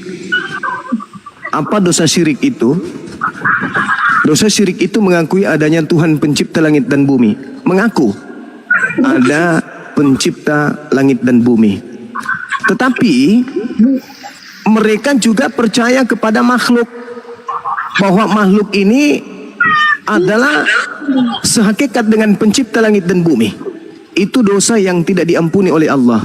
Al-Quranul Karim surah An-Nisa ayat 48. Innallaha la yaghfiru ayyusrika bihi wa yaghfiru ma dun dzalika liman yasha wa may yusrik billah faqad iftara itsman azima. Allah mengampuni dosa-dosa yang lain. Allah tidak mengampuni dosa syirik. Menganggap ada Tuhan pencipta langit dan bumi, tetapi juga menganggap ada makhluk yang sehakikat dengan pencipta tersebut. Itu yang tidak diampuni. Dosa-dosa lain itu diampuni oleh Allah. Diampuni oleh Allah. Makanya di dalam Al-Quran itu diterangkan, yauma yajma'ukum liyaumil jam'i dzalika yaumut taqabun wa may yu'min billahi wa ya'mal salihah yukaffir anhu sayyi'atihi wa yudkhilhu jannah tajri min tahtiha al-anhar khalidina fiha abada. Dzalikal fawzul azim. Pada hari kemudian manusia dikumpulkan nanti yang saya bahas tadi di alam kubur, lalu dikumpulkan, dibangkitkan, dikumpulkan, dihimpunkan semua. Itulah hari di mana dosa-dosa manusia akan diungkap semuanya. Apa kata Allah? Barang siapa yang beriman kepadaku dan mengerjakan kebajikan, akan aku hapuskan dosa-dosanya dan aku masukkan mereka ke dalam surga. Mereka kekal di dalamnya selama-lamanya. Itulah kemenangan yang agung. Jadi orang yang melakukan syirik, menyembah kepada Tuhan pencipta langit dan bumi, tetapi menyembah juga kepada makhluk, maka dia tidak diberikan kodrat itu, derajat itu, tidak. Nah, saya nih, saya Muslim, saya Islam, lahir dalam keadaan Islam, atau saya seorang mu'alaf dari Kristen masuk Islam. Tapi saya menyadari tiada Tuhan selain Allah. Tuhan itu hanya Allah. Aku diwajibkan kemudian untuk tunduk sujud kepadanya. Hanya saja di dalam kehidupan saya selalu terpengaruh, selalu terjerumus. Karena kenapa? Jangankan kita, Adam alaihi salam saja, ketika kemudian dia hanya diberi perintah satu aja, jatuh. Kaidah di Islam, fatalaqqa Adamu min rabbih kalimatin fataba alaihi innahu huwat tawwabur rahim. Kaidah di Islam, Adam ketika jatuh, Adam bertaubat, lalu kemudian diterima tobatnya. Jannah, masuk jannah kembali karena doanya diterima, diampuni oleh Allah. Nah, bagaimana dengan kita umat Islam ini? Sudahlah hidup di dunia, memandang ke kiri maksiat, memandang ke kanan maksiat, memandang ke belakang maksiat, maju selangkah maksiat, di mana-mana ada maksiat, lihat HP yang ada maksiat, lihat tetangga yang ada maksiat, semuanya maksiat. Lalu apa solusinya? Al-Quran mengatakan, ihdinas siratal mustaqim. Kenapa umat Islam itu minta jalan yang lurus? Apakah umat Islam tidak tahu jalan lurus itu? Tahu. Tidak tahu. Nggak ada di Bible-mu. Sabar saudara, sabar ya. Saya ditanyai. Sebentar saya sambal lagi nanti kayak tadi. Jadi tunjukilah kami jalan yang lurus. Apa jalan lurus itu? Kesalahan orang Kristen ketika membaca dalil itu hanya satu ayat. Padahal ayat selanjutnya menerangkan jalan lurus itu yang mana? Ihdinas siratal mustaqim siratal ladina an'amta alaihim, yaitu jalan lurus, yaitu jalan orang-orang yang engkau beri nikmat keselamatan kepada mereka. Nah, jalan lurus yang diminta oleh umat Islam adalah jalannya orang-orang yang diberi nikmat keselamatan kepada mereka. Kapan dibilang ihdinas siratal mustaqim siratal ladzina an'amta alaihim ghairil maghdubi alaihim waladdallin. Bukan jalan orang-orang yang engkau murkai, bukan juga jalan orang-orang yang sesat. Nah, artinya jalan lurus ini bukan jalannya orang Yahudi, bukan jalannya orang Kristen, tetapi jalannya orang Muslim. Mana Muslim itu? Orang-orang keturunan Abraham, orang-orang Yahudi yang beriman, orang-orang Nasrani yang beriman, orang-orang Kristen yang mu'alaf. Itulah jalan orang yang diberi nikmat. Tapi bukan gairil maghdubi alaihim waladdallin. Orang yang dimurkai, bukan jalan mereka. Siapa yang dimurkai ini? Orang Yahudi. Kenapa orang Yahudi dimurkai? Datang kepada mereka nabi-nabi, datang kepada mereka kitab-kitab, tapi mereka menolak nabi tersebut, mereka menolak kitab-kitab tersebut. Akhirnya Allah murka kepada mereka. Siapa orang yang sesat ini? Orang sesat ini adalah mereka yang tidak pernah datang nabi kepada mereka, mereka yang tidak pernah datang kitab kepada mereka, mereka yang tidak pernah ada utusan seorang rasul dari langit untuk mereka, tapi mereka membuat agama sendiri, mereka membuat Tuhan sendiri, mereka membuat kitab sendiri, mereka membuat aturan sendiri, membuat ketentuan sendiri, membuat konsep keselamatan sendiri. Itulah orang-orang yang zalim itu yang dimaksud oleh Al-Quran. Ghairil maghdubi alaihim waladdallin, orang yang zalim. Bukan jalan kedua golongan ini, tapi golongan orang-orang yang diberi nikmat keselamatan. Jadi Islam itu diberi petunjuk. Kenapa? Karena setiap saat dalam hidup ini ketemu dengan orang kantor, dibisikin, Pak, gimana kalau kita markup ini angkanya? Bagaimana kalau kita bikin ini dan bla bla dan seterusnya? Semua kemaksiatan. Maka ketika hal ini terjadi kepada orang beriman, dia melakukan dosa-dosa yang kemudian disekelilingi oleh dosa. Apa kata Allah? kembalilah kepadaku, jangan berputus asa, bertaubat, bertaubat, bertaubat, bertaubat. Jadi dosa yang kemudian yang dilakukan oleh manusia, ketika dia bertaubat, bayangkan, dihapuskan oleh Allah, kecuali yang satu tadi, mati dalam keadaan menyembah atau syirik kepada makhluk selain daripada pencipta langit dan bumi, di dalam neraka jahanam kekal, pinari jahannam khalidina fiha abada. Itu kata Al-Quran. Nah, jadi kalau misalnya ada orang Islam nih, oh begitu ya, berarti di Islam yang penting kita tidak menyembah selain daripada Allah, kita masuk surga. Ya udah, maksiat aja. So, tunggu dulu. Munafik itu namanya. Orang munafik itu berada di neraka yang paling dalam. Dia sudah niatkan, aku Islam, nabiku Nabi Muhammad, kitabku Al-Quran. Idul Fitri sekali setahun aku kemudian sholat. Munafik, kemana orang munafik ini pergi setelah meninggal? Neraka jahanam, paling bawah lagi. Paling bawah. Kenapa? Yukhadi'una Allah walladzina amanu wa ma yakhda'una illa anfusahum wa ma yasurun. Karena mereka zalim yang tadi itu. Khairil maghdubi alaihim waladdallin. Zalim ini yang kena. Zalim sudah tahu kalau berpura-pura di hadapan Allah itu munafik, mati dalam kemunafikan, maka dia neraka jahanam. Jadi solusinya gimana? Ketika berbuat dosa, kembali kepada Allah, istighfar, menyesal, kemudian kalau perlu meneteskan air mata, bersumpah, ya Rabb, aku tidak akan melakukan lagi. Besok hari karena kelemahannya, karena kuatnya godaan, jatuh lagi, menyesal lagi, bertobat lagi. Bukan karena sengaja, tapi karena memang betul-betul tak kuasa melawan itu semua.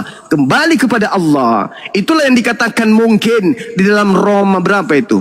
Roma 5 nomor 20. Di mana dosa bertambah banyak, di situ karunia Tuhan berlimpah-limpah.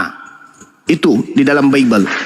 Di mana dosa bertambah banyak, di situ karunia Tuhan berlimpah-limpah. Kenapa berlimpah-limpah di situ? Karena di mana ada orang melakukan dosa, di situ kemudian orang itu bertaubat, maka di situ kemudian karunia Tuhan akan datang berlimpah-limpah. Jangan kau berputus asa, kata Allah. Sebesar apapun dosamu, jika kau kembali kepada aku, bertaubat kepada aku, maka aku yang maha pengampun. Jauh lebih besar pengampunanku dari segala dosa yang engkau lakukan. Yang penting lu jangan musyrik, yang penting lu jangan munafik. Itu solusi dalam Islam, Bung. Jadi kalau dikatakan saya berbuat baik, saya begini dan begono, iya, tapi kau tidak mengakui adanya Allah, berarti Anda kufur akal. Anda ingkar terhadap akal Anda.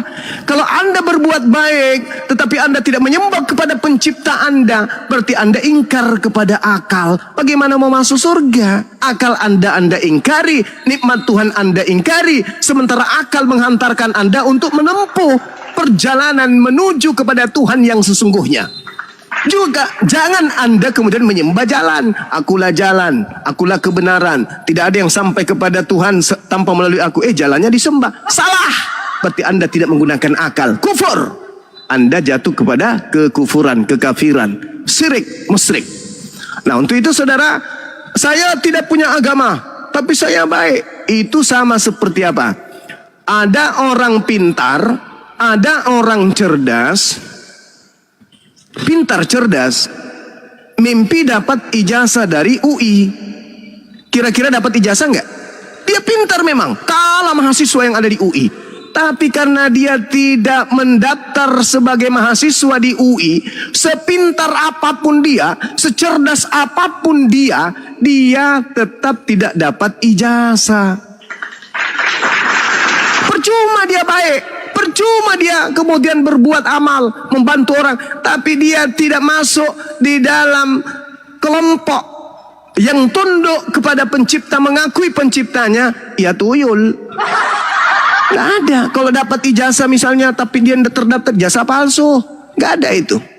Gak ada itu. Kecuali orang-orang yang tidak mengetahui ada yang disebut sekolah SD, SMP, SMA, habis itu ada yang disebut UI, kecuali mereka yang jauh dari informasi-informasi tentang Tuhan, yang jauh dari informasi-informasi tentang kitab suci. Tak ada pemberitaan kepada mereka, tidak ada nabi diutus kepada mereka, tidak ada rasul diutus kepada mereka, tidak ada kitab suci yang diwahyukan kepada mereka. Mati tidak disalahkan karena memang tidak ada petunjuk datang kepada mereka. Yang dikatakan di sini adalah orang pintar, cerdas.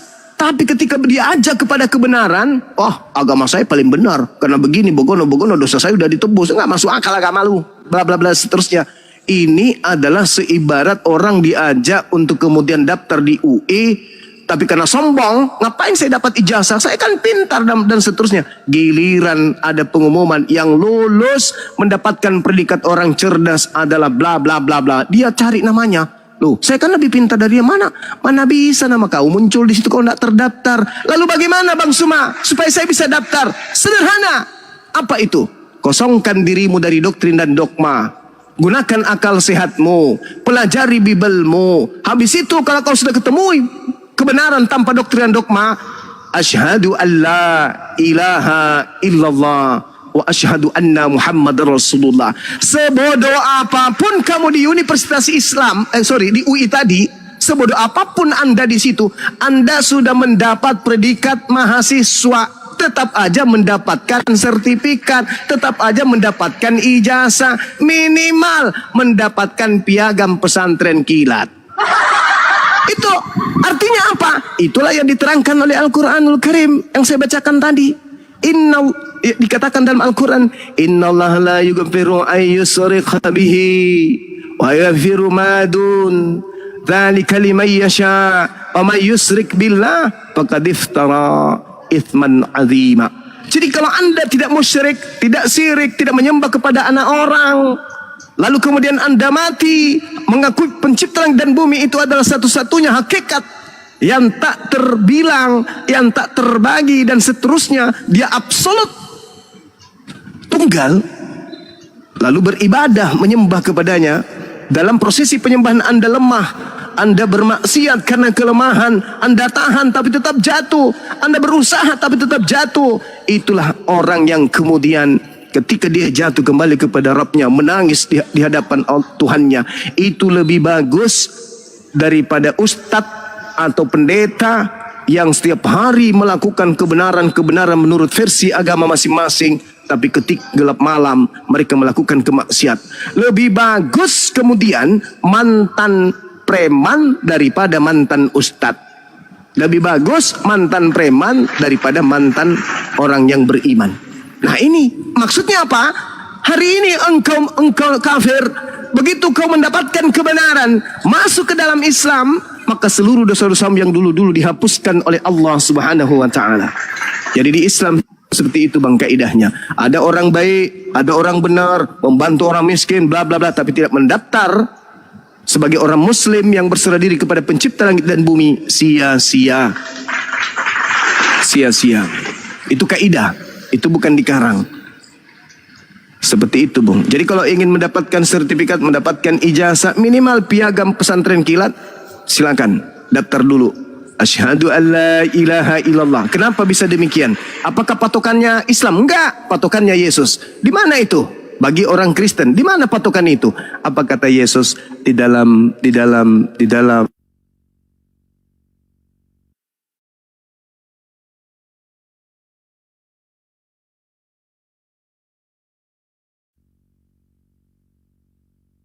Halo. Ngelek Bang Juma ngelek. Ya, luar biasa penjelasan dari Bang Juma nih. Dari ngelek. Kok Bang Juma kepental lagi? Iya. Aduh. Oten masih aja lu pakai kena lagi. Iya. Itu apa? Penjelasan. Kena sistem apa? Enggak. Bisa nggak ini? Nggak bisa ngirim hadiah? Aku kembali lagi. Kena PL. Insya Allah Bang Juma ngapain lagi orang-orang ini? Nonton main tombak Romawi di bawah. Tadi kalimat saya terakhir apa tadi teman-teman? Kunci surga kayaknya. Cek. Cek. Apa kata Yesus kemudian? Matius 5 nomor 20. Apa kata beliau? Jika engkau ingin masuk surga, syaratnya kata Yesus, engkau harus memiliki agama yang lebih baik dari ahli Taurat. Itu pernyataan Yesusnya. Apa kata dia?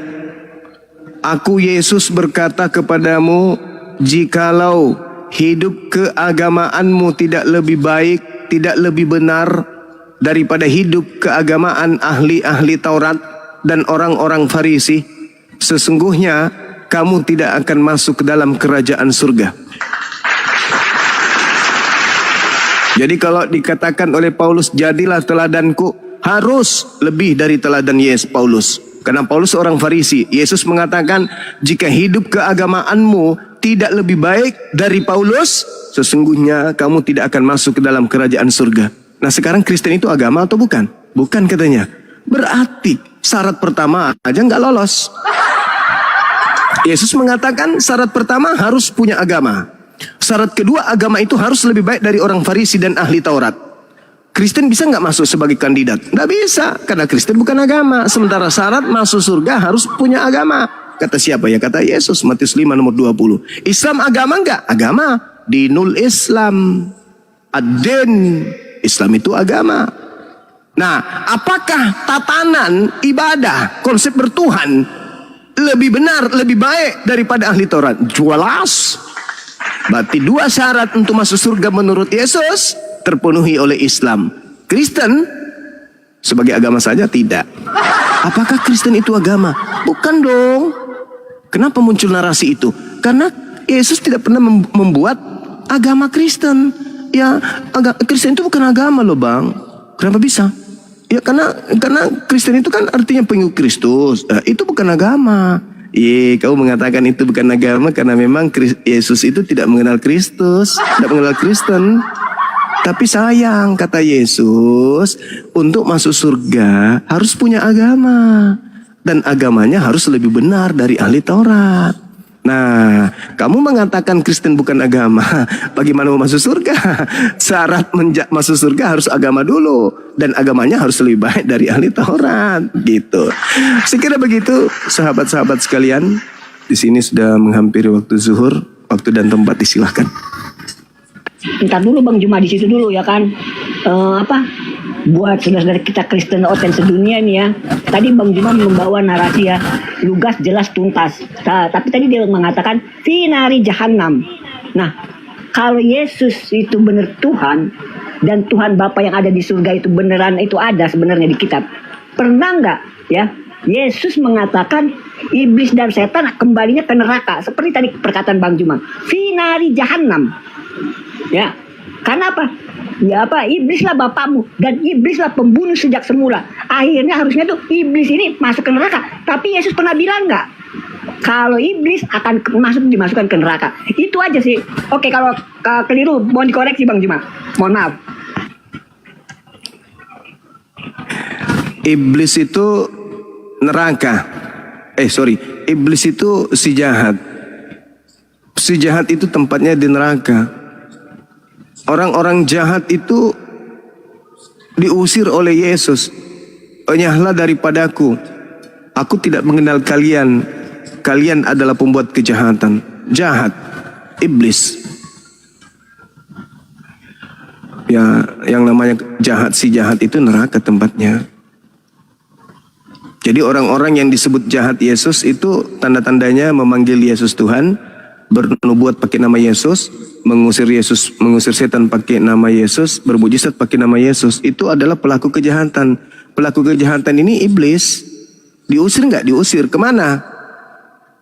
Ke Alfamart. Ya ke neraka lah. Mana lagi? Karena tempat kembali kita itu cuma dua, surga atau neraka. Tidak ada tempat lain. Tapi kalau betul Yesus itu Tuhan, pada hari terakhir dia berterus terang, nyala kalian para pembuat kejahatan. Nah diusirnya kemana? Yesus nggak pernah bilang. apakah ke surga atau ke neraka atau kemana? Yesus nggak jelasin, artinya dia bukan Tuhan. Kalau dia Tuhan, dia harus konsekuensinya harus jelas, tegas. Kalau nggak salah sih begitu ya. Iya, itu betul, itu betul. Yesus hanya, apa sih lo? Jangan pegang-pegang. Apa sih lo? Jangan sentuh aku. Aku bukan kamu, aku nggak kenal. Aku nggak kenal kamu bukan murid. Apaan sih lo? Lo bertanggung jawab tuh pada Tuhan. Itu maksudnya. Benar, bagi Entrus betul. Yesus tidak berhak untuk kemudian menghakimi. Makanya Yesus mengatakan, aku datang ke dunia bukan untuk menghakimi. Aku menghakimi berdasarkan apa yang difirmankan kepadaku. Dan kalau aku menghakimi, penghakimanku itu adil, penghakimanku itu benar. Sebab aku tidak seorang diri. Aku mengadili sesuai dengan apa yang diperintahkan. Aku bersama dengan Dia yang telah mengutus aku. Yohanes 8, nomor 15, 16, 17, 18. Tuh.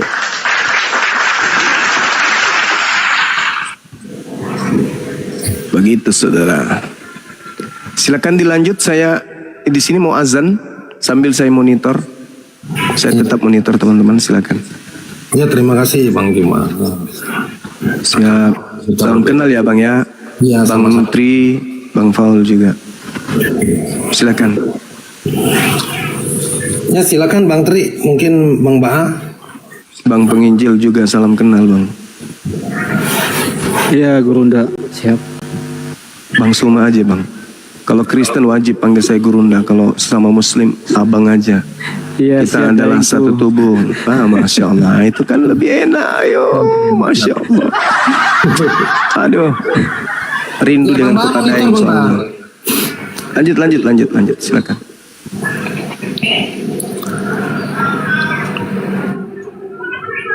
Ya Bang Tri, mungkin karena di sini waktunya juga mau zuhur ya Bang Tri. Silakan diganti dulu. Silakan bernarasi Bang Tri. Monitor ya Bang Tri ya. Halo. Iya bang. Iya siap. Mau Iya, masuk ke lohor ya. Ada Bang Baal. Luar biasa ya penjelasan dari Bang Juma. Iya, terima kasih juga buat Bang Juma ya yang sudah menyempatkan untuk datang ke Komal-Komal Kecil ya Bang Juma ya. Nah, ini ada Bang Erik. Halo, assalamualaikum. Ahi. Ya, assalamualaikum, waalaikumsalam warahmatullahi wabarakatuh. Lanjut, mundur sedikit.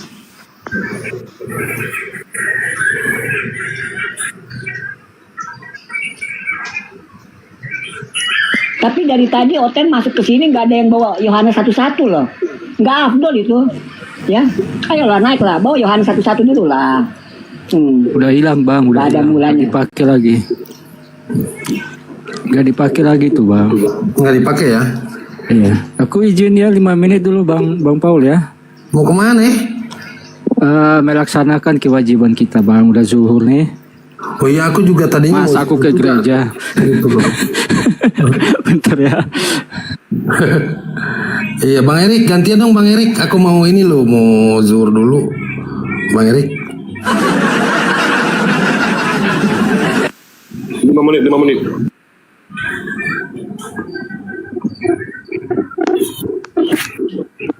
Iya, assalamualaikum Kak Novi kalau Muslim. Turunin Bang, pencet. Oh baik.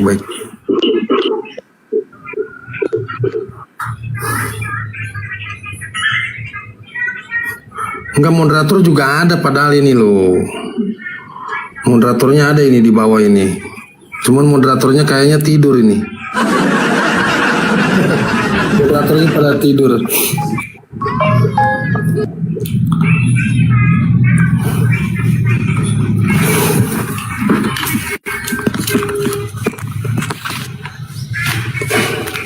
Silakan Bunda Mila apa biar Bunda Mila yang apa kalau ada itunya tentang yang di sana itu. Iya, jadi gitu ya teman-teman ya. Jadi mereka ini lebih percaya yang datang kepada mereka yang baru gitu ketimbang yang sudah ada ya. Hanya mengaku-ngaku saja pengikut Yesus, padahal dia adalah sejatinya pengikut Paulus penuhan Yesus. Yesus mengecam di Matius 23 nomor 1. Begitu. Apa katanya? Celakalah hai kamu ahli-ahli Taurat, hai orang-orang Farisi, hai kamu orang-orang munafik. Sebab kamu menjelajahi daratan, mengarungi lautan, untuk menobatkan satu orang saja menjadi penganut agamamu. Ketika ia sudah bertobat, kau jadikan dia orang neraka, lebih jahat daripada dirimu sendiri. Nah ini ciri-cirinya ini. Ciri-cirinya. Siapa di situ orang yang munafik? Ya, coba siapa yang munafik? Nah, demikian bagi orang Yahudi, aku menjadi seperti orang Yahudi. Bagi orang yang hidup di bawah hukum Taurat, aku menjadi seperti orang yang hidup di bawah hukum Taurat. Sekalipun aku sendiri tidak hidup di bawah hukum Taurat, supaya aku dapat memenangkan mereka yang hidup di bawah hukum Taurat. Kajian kamu Pak Ji, disapa dulu Pak Ji. Ini hotel ini. Disapa dulu. Saya gantian loh, soalnya saya mau sholat zuhur. Gitu. Selamat pagi, siang, sore, dan malam Bang Efrem. Assalamualaikum. Waalaikumsalam warahmatullahi wabarakatuh. Kok dia muslim ya? Muslim kalau Bang, Abang Islam apa Kristen Bang? Islam. Oh berarti saya yang salah. Kesalahan bukan pada layar Anda ya, saya yang salah. Oke, mohon maaf. Iya, mungkin ada yang mau disampaikan Bang, silakan. Enggak, saya mau nanya ke Bunda Mila itu, kalau masjid di Amerika itu gimana ya? Jauh-jauh atau dekat-dekat gitu?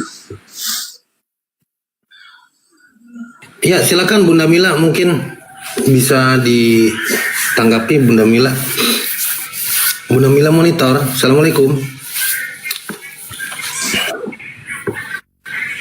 Kalau kita kan dekat-dekat, di sini kan masjidnya sholat Jumat dekat-dekat. Tapi kalau di Amerika itu gimana itu? Orang muslimnya itu. Ya mungkin beliau sedang jauh dari perangkat ya. Gitu. Ya silakan Bang Imrus. Ini mana biar naik dulu saudara kita Kristennya loh, ya kan? Ya izin Bang penjelasannya. Izin ya Bang Ibrahim ya.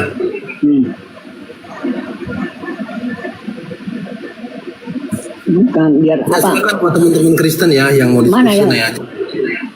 Iya buat saudara buat teman-teman Kristen ya. Silakan yang mau diskusi naik aja, bawa data. Betul. Bawa akal sehat, lepaskan doktrin dan dogma ya. Yang lagi bingung cari Tuhan atau pura-pura bingung, yang beriman dalam teman juga boleh. Pura bingung juga ya. Iya boleh. Gitu. Saya soalnya memberikan tema di sini. Ya. Paulus nabi palsu, tanda tanya. Apakah benar Paulus itu nabi palsu? Ya, nanti kita bedah di sini. Silakan teman-teman Kristen yang mau diskusi naik aja ya.